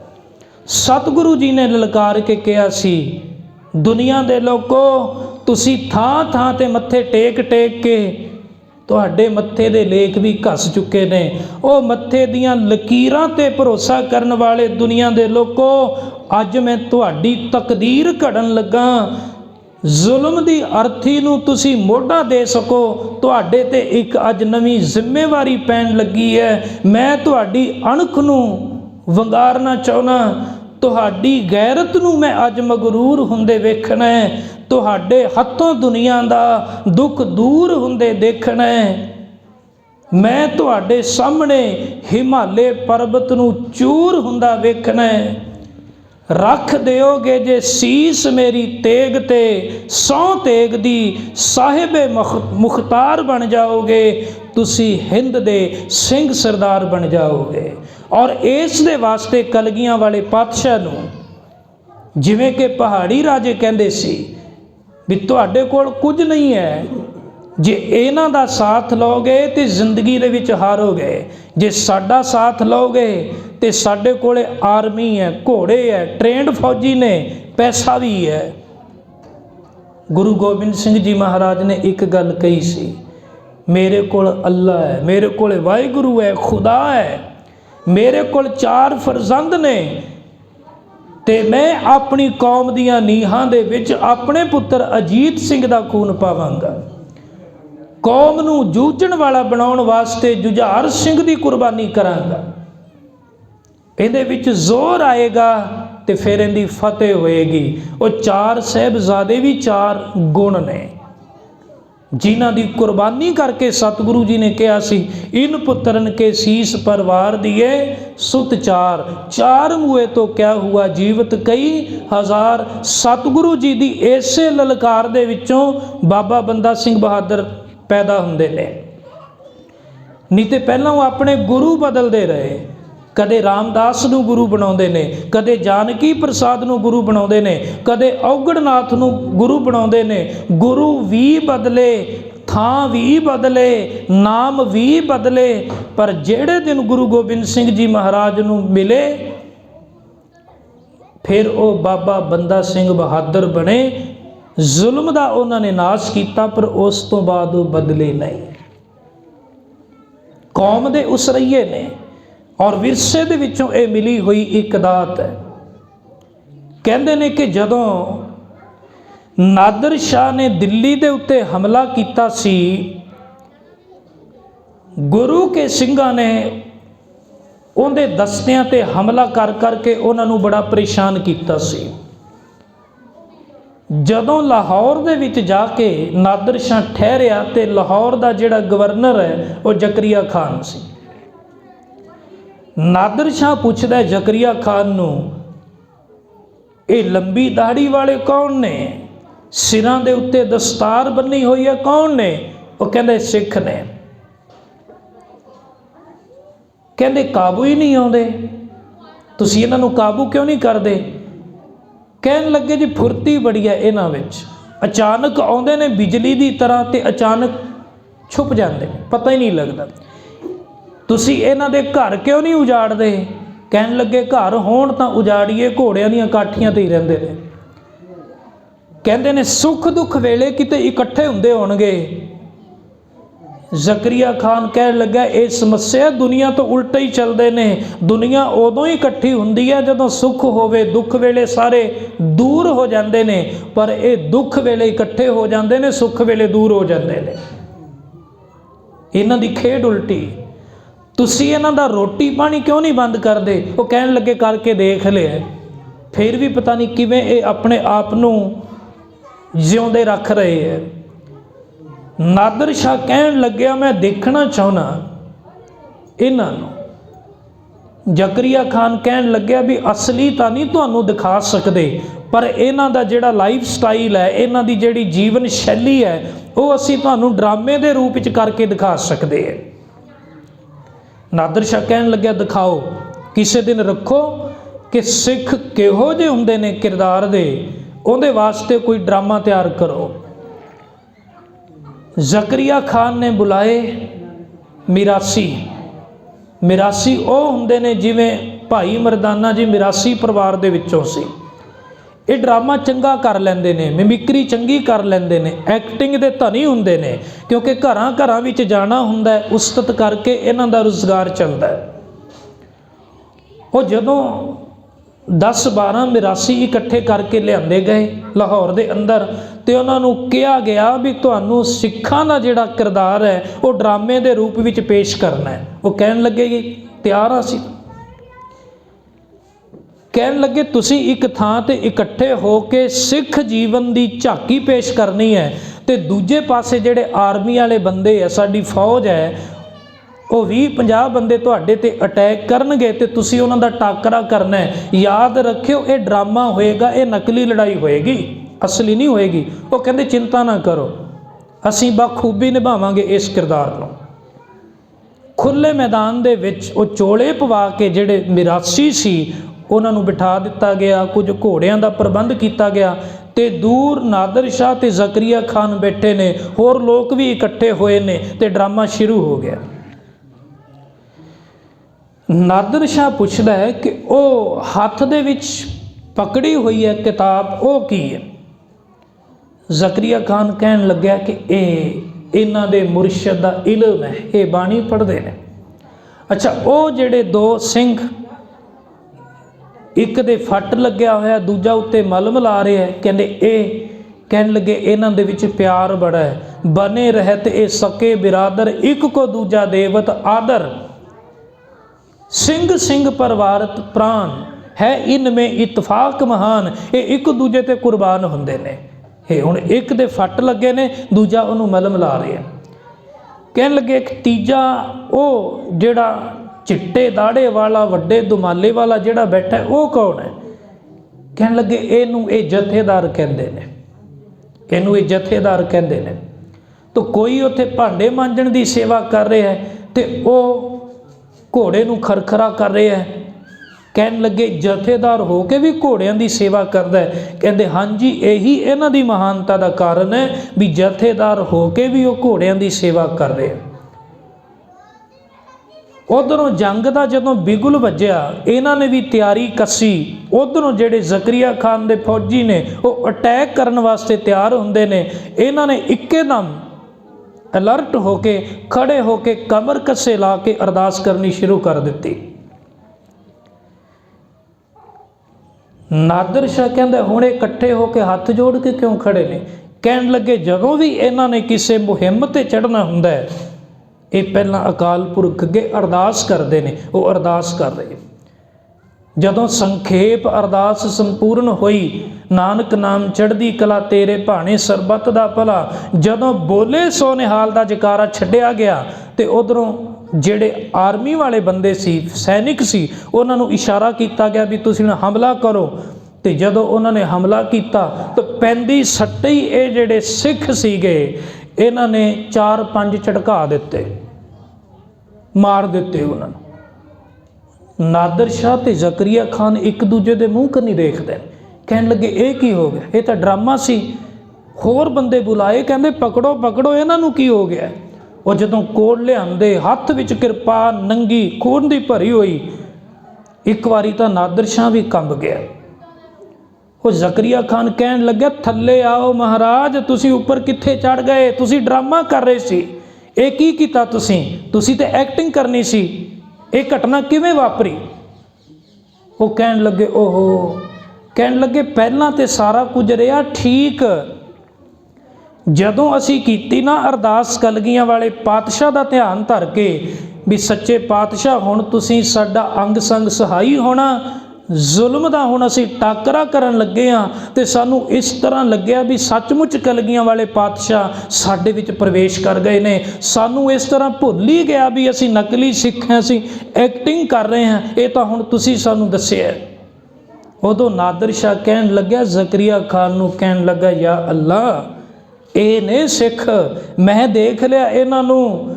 ਅਗਰ ਇਹਨਾਂ ਦੀ ਡੁਪਲੀਕੇਟ ਕਾਪੀ ਇਤਨੀ ਖਤਰਨਾਕ ਹੋ ਸਕਦੀ ਹੈ, ਤੇ ਅਸਲੀ ਸਿੱਖ ਕਿਤਨਾ ਖਤਰਨਾਕ ਹੋਏਗਾ। ਜਦੋਂ ਇਹ ਅਸਲੀ ਬਣ ਜਾਣਗੇ, ਫਿਰ ਇਹ ਕਿੰਨੇ ਯੋਧੇ ਹੋਣਗੇ, ਕਿੱਡੇ ਸੂਰਮੇ ਹੋਣਗੇ। ਉਹ ਜਿਹੜੀ ਚੀਜ਼ ਹੈ ਨਾ, ਉਹ ਕਲਗੀਆਂ ਵਾਲੇ ਪਾਤਸ਼ਾਹ ਦੀ ਜਿਹੜੀ ਕੌਮ ਦੀ ਉਸਾਰੀ ਹੈ, ਉਹਦੇ ਵਿੱਚੋਂ ਪੈਦਾ ਹੋਈ ਹੈ, ਉਹਦੇ ਵਿੱਚੋਂ ਪੈਦਾ ਹੋਈ। ਫਿਰ ਸਤਿਗੁਰੂ ਆਪ ਇੱਕ ਮਹਾਨ ਕਵੀ ਨੇ, ਤੇ ਕਵੀਆਂ ਦੇ ਕਦਰਦਾਨ ਵੀ ਨੇ। ਔਰੰਗਜ਼ੇਬ ਨੇ ਇਹਨਾਂ ਸਾਰੀਆਂ ਚੀਜ਼ਾਂ ਤੇ ਪਾਬੰਦੀ ਲਾਈ ਸੀ। ਨ੍ਰਿਤ 'ਤੇ ਵੀ, ਸੰਗੀਤ 'ਤੇ ਵੀ ਅਤੇ ਸਾਹਿਤ 'ਤੇ ਵੀ ਔਰੰਗਜ਼ੇਬ ਨੇ। ਇਸ ਕਰਕੇ ਬਹੁਤ ਸਾਰੇ ਜਿਹੜੇ ਕਵੀ ਸੀ ਦੁਖੀ ਹੋ ਕੇ ਛੱਡ ਕੇ ਅਤੇ ਅਨੰਦਪੁਰ ਸਾਹਿਬ ਆ ਗਏ ਸੀ। ਸਤਿਗੁਰੂ ਕੋਲ 52 ਕਵੀ ਸੀ ਜਿਨ੍ਹਾਂ ਨੇ ਲਿਟਰੇਚਰ ਲਿਖਿਆ, ਬਹੁਤ ਸਾਰੇ ਗ੍ਰੰਥਾਂ ਦਾ ਟਰਾਂਸਲੇਸ਼ਨ ਉਹਨਾਂ ਨੇ ਕੀਤਾ। ਉਹਨਾਂ ਵਿੱਚੋਂ ਇੱਕ ਕਵੀ ਸੀ ਭਾਈ ਨੰਦ ਲਾਲ ਸਿੰਘ ਜੀ, ਛੱਜੂ ਰਾਮ ਦਾ ਪੁੱਤਰ। ਇਹ ਬਹਾਦਰ ਸ਼ਾਹ ਦੇ ਦਰਬਾਰ ਦੇ ਵਿੱਚ ਸੈਕਟਰੀ ਸੀ, ਉਦੋਂ ਦੀਵਾਨ ਕਹਿੰਦੇ ਸੀ, ਸਕੱਤਰ ਸੀ ਬਹਾਦਰ ਸ਼ਾਹ ਦੇ ਦਰਬਾਰ ਦੇ ਵਿੱਚ। ਉਸ ਸਮੇਂ ਦਰਬਾਰ ਦੇ ਵਿੱਚ ਬਹਾਦਰ ਸ਼ਾਹ ਨੂੰ ਇੱਕ ਅੜਚਨ ਆਈ। ਇੱਕ ਦਿਨ ਬੈਠੇ ਬੈਠੇ ਕੁਰਾਨ ਦੀ ਆਇਤ ਉਹਦੇ ਸਾਹਮਣੇ ਆਈ। ਉਹਨੇ ਕਿਹਾ ਵੀ ਮੈਨੂੰ ਇਸ ਦਾ ਅਰਥ ਨਹੀਂ ਪਤਾ ਲੱਗ ਰਿਹਾ। ਸ਼ਾਹੀ ਕਾਜ਼ੀ ਵੀ ਕੋਲ ਸੀ, ਹੋਰ ਵਿਦਵਾਨ ਵੀ ਬੈਠੇ ਸੀ, ਮੰਤਰੀ। ਉਹਨਾਂ ਨੇ ਕਿਹਾ ਕਰੋ ਜੀ ਇਹਦੇ ਅਰਥ। ਸਾਰਿਆਂ ਨੇ ਆਪੋ ਆਪਣੇ ਅਰਥ ਕੀਤੇ। ਭਾਈ ਨੰਦ ਲਾਲ ਸਿੰਘ ਨੂੰ ਵੀ ਕਿਹਾ ਗਿਆ, ਉਦੋਂ ਸਿੰਘ ਨਹੀਂ ਸੀ ਬਣੇ, ਵੀ ਤੁਸੀਂ ਅਰਥ ਕਰੋ। ਜਦੋਂ ਉਹਨਾਂ ਨੇ ਅਰਥ ਕੀਤੇ ਤੇ ਬਹਾਦਰ ਸ਼ਾਹ ਧੰਨ ਧੰਨ ਕਹਿ ਉੱਠੇ, ਕਹਿਣ ਲੱਗੇ ਸਭ ਤੋਂ ਵਧੀਆ ਅਰਥ ਇਹਨਾਂ ਨੇ ਕੀਤੇ। ਜਦੋਂ ਉਹਦੀ ਸਿਫਤ ਕੀਤੀ ਤੇ ਜਿਹੜਾ ਕਾਜ਼ੀ ਸੀ ਉਹ ਅੰਦਰੋਂ ਸੜ ਬਲ ਗਿਆ। ਉਸ ਨੇ ਬਹਾਦਰ ਸ਼ਾਹ ਦੇ ਕੰਨ ਭਰੇ, ਕਹਿਣ ਲੱਗੇ ਮਹਾਰਾਜ ਇਹ ਇੱਕ ਗੈਰ ਮੁਸਲਮਾਨ ਹੈ, ਇਹਨੇ ਅਗਰ ਸਭ ਤੋਂ ਵਧੀਆ ਅਰਥ ਕੀਤੇ ਨੇ ਤੇ ਇਹੋ ਜਿਹਾ ਜਿਹੜਾ ਵਿਦਵਾਨ ਹੈ ਫਿਰ ਉਹ ਗੈਰ ਮੁਸਲਮਾਨ ਨਹੀਂ ਹੋਣਾ ਚਾਹੀਦਾ, ਉਹ ਤੇ ਮੁਸਲਮਾਨ ਹੋਣਾ ਚਾਹੀਦਾ। ਜਿਵੇਂ ਕਿਵੇਂ ਇਹਨੂੰ ਤੁਸੀਂ ਆਪਣੇ ਇਸਲਾਮ ਦੇ ਵਿੱਚ ਲੈ ਕੇ ਆਓ। ਬਹਾਦਰ ਸ਼ਾਹ ਨੇ ਕੋਸ਼ਿਸ਼ ਕਰਨੀ ਸ਼ੁਰੂ ਕਰ ਦਿੱਤੀ ਤੇ ਨੰਦ ਲਾਲ ਜੀ ਇਸ ਗੱਲ ਨੂੰ ਤਾੜ ਗਏ। ਉਹਨਾਂ ਨੇ ਆਪਣੀ ਜੌਬ ਸੀ, ਜਿਹੜੀ ਵੱਡਾ ਅਹੁਦਾ ਸੀ, ਉਹਨੂੰ ਠੋਕਰ ਮਾਰੀ ਤੇ ਅਨੰਦਪੁਰ ਸਾਹਿਬ ਕਲਗੀਆਂ ਵਾਲੇ ਪਾਤਸ਼ਾਹ ਕੋਲੇ ਆ ਗਏ ਤੇ ਬਹੁਤ ਸਾਰੇ ਗ੍ਰੰਥ ਲਿਖੇ ਸੀ, ਬਹੁਤ ਸਾਰੇ ਗ੍ਰੰਥ ਲਿਖੇ। ਔਰ ਆਪਣੇ ਆਪ ਨੂੰ ਕੀ ਕਹਿੰਦੇ ਨੇ ਨੰਦ ਲਾਲ ਜੀ? ਉਹ ਕਹਿੰਦੇ ਨੇ ਈ ਦਿਲੇ ਬਿਰਿਆ ਨੇ ਮਾਰਾ ਸ਼ੌਕ ਦੇ ਦਰ ਗਲੂਮ ਬੰਦਗੀ ਰਾ ਤੌਕ ਦੇ, ਕਿ ਮੈਂ ਕਲਗੀਆਂ ਵਾਲੇ ਪਾਤਸ਼ਾਹ ਦਾ ਕੂਕਰ ਹਾਂ ਤੇ ਉਹਨਾਂ ਦੀ ਬੰਦਗੀ ਦਾ ਪਟਾ ਮੈਂ ਆਪਣੇ ਗਲ ਦੇ ਵਿੱਚ ਪਾਈ ਫਿਰਦਾ। ਇੱਕ ਵਾਰੀ ਕੁਦਰਤੀ ਦਿੱਲੀ ਤੋਂ ਸੰਗਤ ਦਰਸ਼ਨ ਕਰਨ ਵਾਸਤੇ ਆਈ ਅਨੰਦਪੁਰ ਸਾਹਿਬ, ਜਿਹੜੀ ਭਾਈ ਨੰਦ ਲਾਲ ਜੀ ਨੂੰ ਉੱਥੇ ਵੀ ਮਿਲਦੀ ਹੁੰਦੀ ਸੀ। ਦਿੱਲੀ ਦਰਬਾਰ ਦੇ ਵਿੱਚ ਕੋਈ ਕੰਮ ਕਰਾਉਣਾ ਹੁੰਦਾ ਸੀ ਤੇ ਉਦੋਂ ਭਾਈ ਨੰਦ ਲਾਲ ਜੀ ਵੱਡੀ ਸਾਰੀ ਕੁਰਸੀ ਤੇ ਬੈਠਿਆ ਕਰਦੇ ਸੀ ਬਹਾਦਰ ਸ਼ਾਹ ਦੇ ਦਰਬਾਰ ਦੇ ਵਿੱਚ। ਅੱਜ ਉਹੀ ਸੰਗਤ ਦਿੱਲੀ ਵਾਲੀ ਜਦੋਂ ਅਨੰਦਪੁਰ ਸਾਹਿਬ ਆਈ ਤੇ ਭਾਈ ਨੰਦ ਲਾਲ ਸਿੰਘ ਜੀ ਜੋੜਿਆਂ ਵਿੱਚ ਬੈਠੇ ਅਤੇ ਜੋੜੇ ਝਾੜ ਰਹੇ। ਉਹਨਾਂ ਨੇ ਪਛਾਣ ਲਿਆ, ਕਹਿਣ ਲੱਗੇ ਜੀ ਤੁਸੀਂ ਉਹੀ ਦਿੱਲੀ ਵਾਲੇ? ਕਹਿੰਦੇ ਹਾਂ ਮੈਂ ਉਹ ਉੱਥੇ ਹੀ ਸੀ ਪਹਿਲਾਂ। ਕਹਿਣ ਲੱਗੇ ਫਿਰ ਕਿੱਥੇ ਤੋਂ ਕਿੱਥੇ ਪਹੁੰਚ ਗਏ? ਤੁਹਾਡੇ ਕੋਲ ਐਡਾ ਵੱਡਾ ਅਹੁਦਾ ਸੀ ਤੇ ਅੱਜ ਤੁਸੀਂ ਜੋੜਿਆਂ ਦੇ ਵਿੱਚ ਬੈਠੇ ਜੋੜੇ ਝਾੜ ਰਹੇ ਹੋ। ਕਹਿਣ ਲੱਗੇ ਇਹੀ ਤੇ ਪ੍ਰੇਮ ਦੀ ਖੇਡ ਹੈ। ਇਹੀ ਇਸੇ ਗੱਲ ਦਾ ਤੇ ਤੁਹਾਨੂੰ ਪਤਾ ਨਹੀਂ ਹੈ ਕਿ ਮੈਂ ਜਿਹੜੀ ਜੋੜਿਆਂ ਦੀ ਚਰਨ ਧੂੜ ਹੈ ਉਹਨਾਂ ਨੂੰ ਕਿਸੇ ਸ਼ਾਹੀ ਤਖਤ ਨਾਲੋਂ ਕਿਤੇ ਵੱਧ ਸਮਝਦਾ। ਜੋ ਆਨੰਦ ਮੈਨੂੰ ਉੱਥੇ ਦੀਵਾਨ ਬਣ ਕੇ ਨਹੀਂ ਸੀ ਆਇਆ, ਉਹ ਆਨੰਦ ਮੈਨੂੰ ਗੁਰੂ ਦਾ ਗੁਲਾਮ ਬਣ ਕੇ ਆ ਰਿਹਾ, ਜੋੜੇ ਝਾੜਨ ਦੇ ਵਿੱਚ ਆ ਰਹੇ। ਤੇ ਕਲਗੀਆਂ ਵਾਲੇ ਪਾਤਸ਼ਾਹ ਨੂੰ ਉਹ ਕਹਿੰਦੇ ਨੇ ਕਿ ਮੈਂ ਤੇਰੇ ਕੁੱਤਿਆਂ ਦੇ ਵਿੱਚੋਂ ਵੀ ਬਹੁਤ ਨੀਵਾਂ, ਜੇ ਮੈਨੂੰ ਤੇਰੇ ਹੱਥਾਂ ਦੇ ਟੁੱਕੜ ਦਾ ਡਿੱਗਿਆ ਹੋਇਆ ਭੋਰ ਮਿਲ ਜਾਏ ਤੇ ਮੈਂ ਆਪਣੇ ਆਪ ਨੂੰ ਧਨ ਸਮਝਾਂ।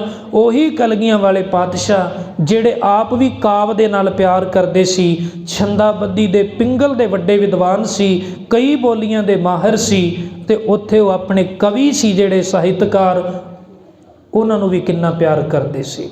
ਤੋ ਇੱਕ ਮਹਾਨ ਕਵੀ, ਚੁੰਬਕੀ ਸ਼ਕਤੀ ਹੈ ਉਹਨਾਂ ਦੇ ਵਿੱਚ। ਤਾਂ ਉਹਨਾਂ ਨੇ ਸਤਿਗੁਰੂ ਜੀ ਨੇ ਜਿੱਥੇ ਕਿ ਉਹਨਾਂ ਦਾ ਜਨਮ ਹੋਇਆ ਪਟਨਾ ਸਾਹਿਬ ਦੇ ਅੰਦਰ, ਉਹਨਾਂ ਦੀ ਚੁੰਬਕੀ ਸ਼ਕਤੀ ਇਤਨੀ ਹੈ ਕਿ ਜਦੋਂ ਦਿੱਲੀ ਦਾ ਜਰਨੈਲ ਸੈਦ ਖਾਨ ਜਿਹੜਾ ਪੀਰ ਬੁੱਧੂ ਸ਼ਾਹ ਦਾ ਸਾਲਾ ਸੀ, ਉਹ ਸਹੁੰ ਖਾ ਕੇ ਆਇਆ ਸੀ ਕਿ ਮੈਂ ਗੁਰੂ ਜੀ ਦਾ ਸਿਰ ਲੈ ਕੇ ਆਉਣਾ। ਜਦੋਂ ਆਮਣੇ ਸਾਹਮਣੇ ਹੋਏ, ਕਲਗੀਆਂ ਵਾਲੇ ਪਾਤਸ਼ਾਹ ਨੇ ਸੈਦ ਖਾਨ ਦੀਆਂ ਅੱਖਾਂ ਵਿੱਚ ਅੱਖਾਂ ਪਾ ਕੇ ਜਦੋਂ ਇੱਕ ਵਾਰੀ ਮੁਸਕਰਾਏ, ਜਦੋਂ ਮੁਸਕਰਾਏ ਉਹਨਾਂ ਦੀ ਤਲਵਾਰ ਹੱਥ ਵਿੱਚ ਹੀ ਰਹਿ ਗਈ। ਘੋੜੇ ਤੋਂ ਥੱਲੇ ਉਤਰ ਕੇ ਤੇ ਜਿੱਥੇ ਰਕਾਬ ਦੇ ਵਿੱਚ ਸਤਿਗੁਰੂ ਜੀ ਨੇ ਆਪਣੇ ਚਰਨ ਰੱਖੇ ਹੋਏ ਸਨ, ਆ ਕੇ ਉੱਥੇ ਚੁੰਮਦੇ ਤੇ ਕਹਿੰਦੇ ਸਤਿਗੁਰੂ ਮੈਂ ਤੁਹਾਨੂੰ ਕਤਲ ਕਰਨ ਵਾਸਤੇ ਆਇਆ ਸੀ, ਪਰ ਇਸ ਤੋਂ ਪਹਿਲਾਂ ਕਿ ਮੈਂ ਤੁਹਾਡਾ ਸਿਰ ਲਾਉਂਦਾ ਤੁਸੀਂ ਮੇਰਾ ਸਿਰ ਲਾ ਲਿਆ, ਤੁਸੀਂ ਮੈਨੂੰ ਆਪਣਾ ਗੁਲਾਮ ਬਣਾ ਲਿਆ। ਉਹਨਾਂ ਨੇ ਤਲਵਾਰ ਪਕੜਾਈ ਤੇ ਜੰਗ 'ਚੋਂ ਚਲੇ ਗਏ, ਮੁੜ ਕੇ ਨਹੀਂ ਮਿਲੇ। ਇਹ ਚੁੰਬਕੀ ਸ਼ਕਤੀ ਸੀ ਜਿਹਨੇ ਮੁਸਲਮਾਨਾਂ ਦੇ ਵਿੱਚੋਂ ਪੀਰ ਬੁੱਧੂ ਸ਼ਾਹ ਨੂੰ ਵੀ ਖਿੱਚਿਆ। ਇਹ ਉਹਨਾਂ ਦੀ ਚੁੰਬਕੀ ਸ਼ਕਤੀ ਸੀ ਕਿ ਪੰਡਿਤ ਸ਼ਿਵਦਾਸ ਵੀ ਉਹਨਾਂ ਦੇ ਵਿੱਚੋਂ ਰਾਮਚੰਦਰ ਜੀ ਦੇ ਦਰਸ਼ਨ ਕਰਦਾ ਹੈ। ਇਹ ਚੁੰਬਕੀ ਸ਼ਕਤੀ ਸੀ ਕਿ ਨਬੀ ਖਾਂ ਗਨੀ ਖਾਂ ਉਹਨਾਂ ਨੂੰ ਆਪਣੇ ਮੋਢਿਆਂ 'ਤੇ ਚੁੱਕ ਕੇ ਉੱਚਦਾ ਪੀਰ ਬਣਾ ਕੇ ਲੈ ਕੇ ਜਾਂਦੇ ਨੇ। ਇਹ ਚੁੰਬਕੀ ਸ਼ਕਤੀ ਸੀ ਕਿ ਪਟਨੇ ਦੇ ਜਿਹੜੇ ਜ਼ਗੀਰਦਾਰ ਨੇ ਰਹੀਮ ਬਖਸ਼ ਤੇ ਕਰੀਮ ਬਖਸ਼, ਉਹਨਾਂ ਦੇ ਚਰਨਾਂ ਦੇ ਭੋਰੇ ਬਣ ਜਾਂਦੇ। ਇਸ ਕਰਕੇ ਉਹਨਾਂ ਵਿੱਚ ਇਹ ਚੁੰਬਕੀ ਸ਼ਕਤੀ ਹੈ। ਇੱਕ ਹੋਰ ਗੱਲ, ਸਤਿਗੁਰੂ ਜੀ ਮਨੁੱਖਤਾ ਦੇ ਰਹਿਬਰ ਨੇ। ਇਹ ਨਾ ਕਹੀਏ ਉਹ ਦੇਸ਼ ਭਗਤ ਨੇ, ਇਹ ਨਾ ਕਹੀਏ ਵੀ ਉਹ ਇਕੱਲੀ ਹਿੰਦ ਦੀ ਚਾਦਰ ਨੇ। ਉਹ ਤੇ ਠੀਕ ਹੈ, ਤੁਰਦਿਆਂ ਤੁਰਦਿਆਂ ਰਸਤੇ ਦੇ ਵਿੱਚ ਜਿਹੜਾ ਵੀ ਗੁਲਾਮ ਸੀ, ਜਿਹਦੇ ਨਾਲ ਵੀ ਜ਼ੁਲਮ ਹੋ ਰਿਹਾ ਸੀ, ਗੁਰੂ ਸਾਹਿਬ ਉਹਦੇ ਨਾਲ ਖੜ ਗਏ। ਜੇ ਜ਼ੁਲਮ ਮੁਸਲਮਾਨ ਨਾਲ ਹੁੰਦਾ, ਗੁਰੂ ਸਾਹਿਬ ਨੇ ਉਹਨਾਂ ਨਾਲ ਖੜਨਾ ਸੀ। ਜੇ ਜ਼ੁਲਮ ਕਿਸੇ ਬੋਧੀ ਨਾਲ, ਜੈਨੀ ਨਾਲ, ਸਿੱਖ ਨਾਲ ਹੁੰਦਾ, ਗੁਰੂ ਸਾਹਿਬ ਨੇ ਉਹਨਾਂ ਨਾਲ ਖੜ ਜਾਣਾ ਸੀ। ਇਸ ਕਰਕੇ ਇਹਨੂੰ ਧਰਮ ਦੀ ਚਾਦਰ ਕਹੀਏ, ਸ੍ਰਿਸ਼ਟੀ ਦੀ ਚਾਦਰ ਕਹੀਏ। ਇਸ ਕਰਕੇ ਗੁਰੂ ਸਾਹਿਬ ਇਕੱਲੇ ਰਾਸ਼ਟਰਵਾਦੀ ਨਹੀਂ ਹੈਗੇ, ਉਹ ਯੂਨੀਵਰਸਲ ਨੇ, ਉਹ ਵਿਸ਼ਵ ਵਿਆਪੀ ਨੇ, ਉਹ ਮਨੁੱਖਤਾ ਦੇ ਰਹਿਬਰ ਨੇ। ਜਦੋਂ ਬਹਾਦਰ ਸ਼ਾਹ ਨੂੰ ਵੀ ਮਿਲੇ ਹੈ, ਇੱਕ ਰਾਜੇ ਦੇ ਤੌਰ 'ਤੇ ਨਹੀਂ ਮਿਲੇ, ਕਿਉਂਕਿ ਸ਼ਾਹੀ ਦਰਬਾਰ ਦਾ ਇੱਕ ਅਸੂਲ ਸੀ, ਜਿਹੜਾ ਵੀ ਬਾਹਰੋਂ ਮਿਲਣ ਵਾਸਤੇ ਆਊਗਾ ਉਹਨੂੰ ਝੁਕ ਕੇ ਸਲਾਮ ਕਰਨੀ ਪਊਗੀ।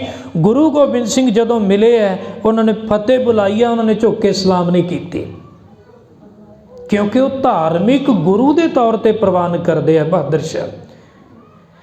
ਜਿਹੜਾ ਵੀ ਮਿਲਣ ਜਾਂਦਾ ਹੈ ਉਹ ਬਰਾਬਰ ਨਹੀਂ ਸੀ ਬੈਠ ਸਕਦਾ, ਸਾਹਮਣੇ ਕੁਰਸੀਆਂ ਲੱਗੀਆਂ ਹੁੰਦੀਆਂ ਸੀ, ਪਰ ਗੁਰੂ ਗੋਬਿੰਦ ਸਿੰਘ ਜੀ ਦੀ ਕੁਰਸੀ ਬਰਾਬਰ 'ਤੇ ਲੱਗੀ ਹੈ। ਮਤਲਬ ਉਹਨੂੰ ਰਾਜਨੀਤਿਕ ਤੌਰ 'ਤੇ ਨਹੀਂ, ਧਾਰਮਿਕ ਤੌਰ 'ਤੇ ਇੱਕ ਮੁਰਸ਼ਿਦ ਦੇ ਤੌਰ 'ਤੇ ਉਹਨਾਂ ਨੂੰ ਪ੍ਰਵਾਨ ਕਰਦੇ ਆ ਬਹਾਦਰ ਸ਼ਾਹ। ਇਹ ਦੂਜਾ ਕਾਰਨ ਸੀ। ਇੱਕ ਤੀਜੀ ਗੱਲ ਹੋਰ ਸੀ, ਜਦੋਂ ਵੀ ਕੋਈ ਖਿਲਤ ਜਾਂ ਸਿਰੋਂ ਪਾਉ ਮਿਲਦਾ ਸੀ ਦਰਬਾਰ ਦੇ ਵਿੱਚੋਂ, ਉਹ ਉਸੇ ਵੇਲੇ ਪੁਸ਼ਾਕ ਪਾਉਣੀ ਪੈਂਦੀ ਸੀ।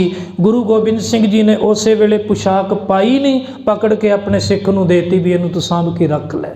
ਮਤਲਬ ਉਦੋਂ ਵੀ ਗੁਰੂ ਸਾਹਿਬ ਉਹਨੂੰ ਇੱਕ ਧਾਰਮਿਕ ਆਗੂ ਦੇ ਤੌਰ 'ਤੇ ਮਿਲੇ, ਕਿਉਂਕਿ ਮਨੁੱਖਤਾ ਦੇ ਗੁਰੂ ਨੇ। ਮਨ ਦੇ ਵਿੱਚ ਉਹਨਾਂ ਦੇ ਕੋਈ ਐਸਾ ਆਪਣੇ ਪਰਾਏ ਵਾਲੀ ਗੱਲ ਨਹੀਂ ਹੈ।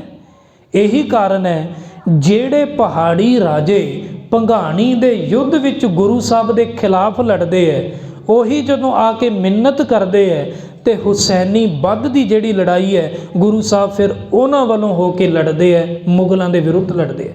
ਉਹਨਾਂ ਨੇ ਇਹ ਨਹੀਂ ਕਿਹਾ ਵੀ ਤੁਸੀਂ ਉਹੀ ਹੋ ਨਾ ਜਿਹੜੇ ਭੰਗਾਣੀ ਦੇ ਯੁੱਧ ਵਿੱਚ ਆਏ ਸੀ, ਹੁਣ ਤੁਸੀਂ ਇੱਥੋਂ ਦਫਾ ਹੋ ਜਾਓ, ਮੈਂ ਤੁਹਾਡੀ ਕੋਈ ਮਦਦ ਨਹੀਂ ਕਰਾਂਗਾ। ਉਹਨਾਂ ਨੇ ਇਸ ਤਰ੍ਹਾਂ ਨਹੀਂ ਕਿਹਾ। ਬਹਾਦਰ ਸ਼ਾਹ ਦੇ ਪਿਤਾ ਔਰੰਗਜ਼ੇਬ ਨੇ ਗੁਰੂ ਗੋਬਿੰਦ ਸਿੰਘ ਜੀ ਦੇ ਪਿਤਾ ਗੁਰੂ ਤੇਗ ਬਹਾਦਰ ਨੂੰ ਸ਼ਹੀਦ ਕੀਤਾ ਸੀ, ਪਰ ਗੁਰੂ ਗੋਬਿੰਦ ਸਿੰਘ ਜੀ ਮਹਾਰਾਜ ਨੇ ਬਹਾਦਰ ਸ਼ਾਹ ਦੀ ਮਦਦ ਕੀਤੀ ਸੀ ਤਖਤ ਦਿਵਾਉਣ ਦੇ ਵਿੱਚ।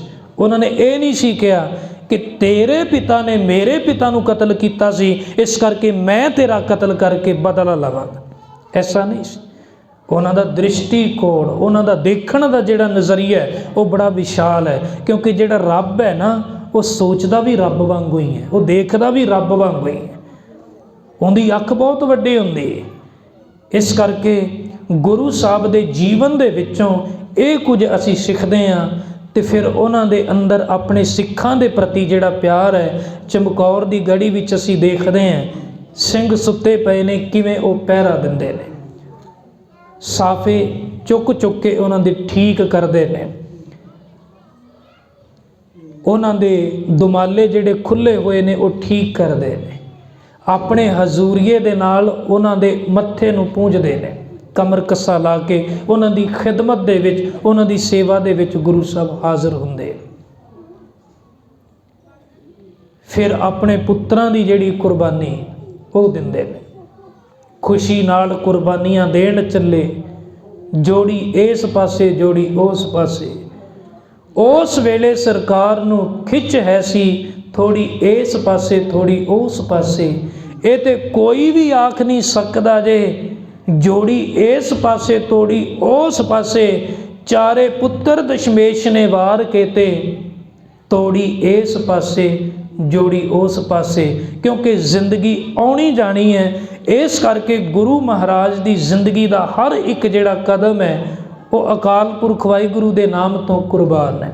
इस करके किसी कवि ने लिखिया सी कलगियां वाले पातशाह दे वलों कि हमने उनके सामने पहले तो खंजर रख दिया, फिर सर रख दिया, जिगर रख दिया, कलेजा रख दिया, कतराए खून से की तवाज़ो यार की। खून दे एक एक कतरे नाल असी उस मेहमान दी आओ भगत कीती है। सामने मेहमान के जो मयसर था वो रख दिया, जो भी मेरे कोले सी रब दे नाम तो कुर्बान कर दिता। ते सानू फिर अगे विरसे दे विचों ये गल समझण दी लोड़ है, जिवें हरिंदर सिंह महबूब दीआं पंक्तियां ने कि मूँह जोर समा ना कौमे, मेट सकेगी तैनू, अपनी पत पछाण लवें जे लड़ माही दा फड़ के।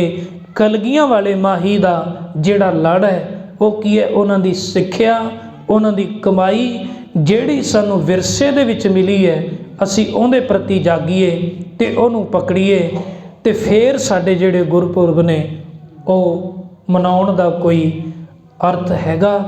तो सतगुरु किरपा करन, आप सारिਆਂ ਨੂੰ दशमेश पिता कलगियां वाले पातशाह बाजां वाले पातशाह जी दे आगमन पुरब की खुशी विच बहुत बहुत ਵਧਾਈਆਂ होवन। इसे तरह प्रेमा भगती दे नाल गुरसिख जोड़ मेले करते रहन ते खालसा पंथ की चढ़ती कला हुंदी रहे। तो इतनियां क बेनतियां प्रवान करनियां, अंत विच फतेह प्रवान करो जी। वाहिगुरू जी का खालसा, वाहिगुरू जी की फतेह।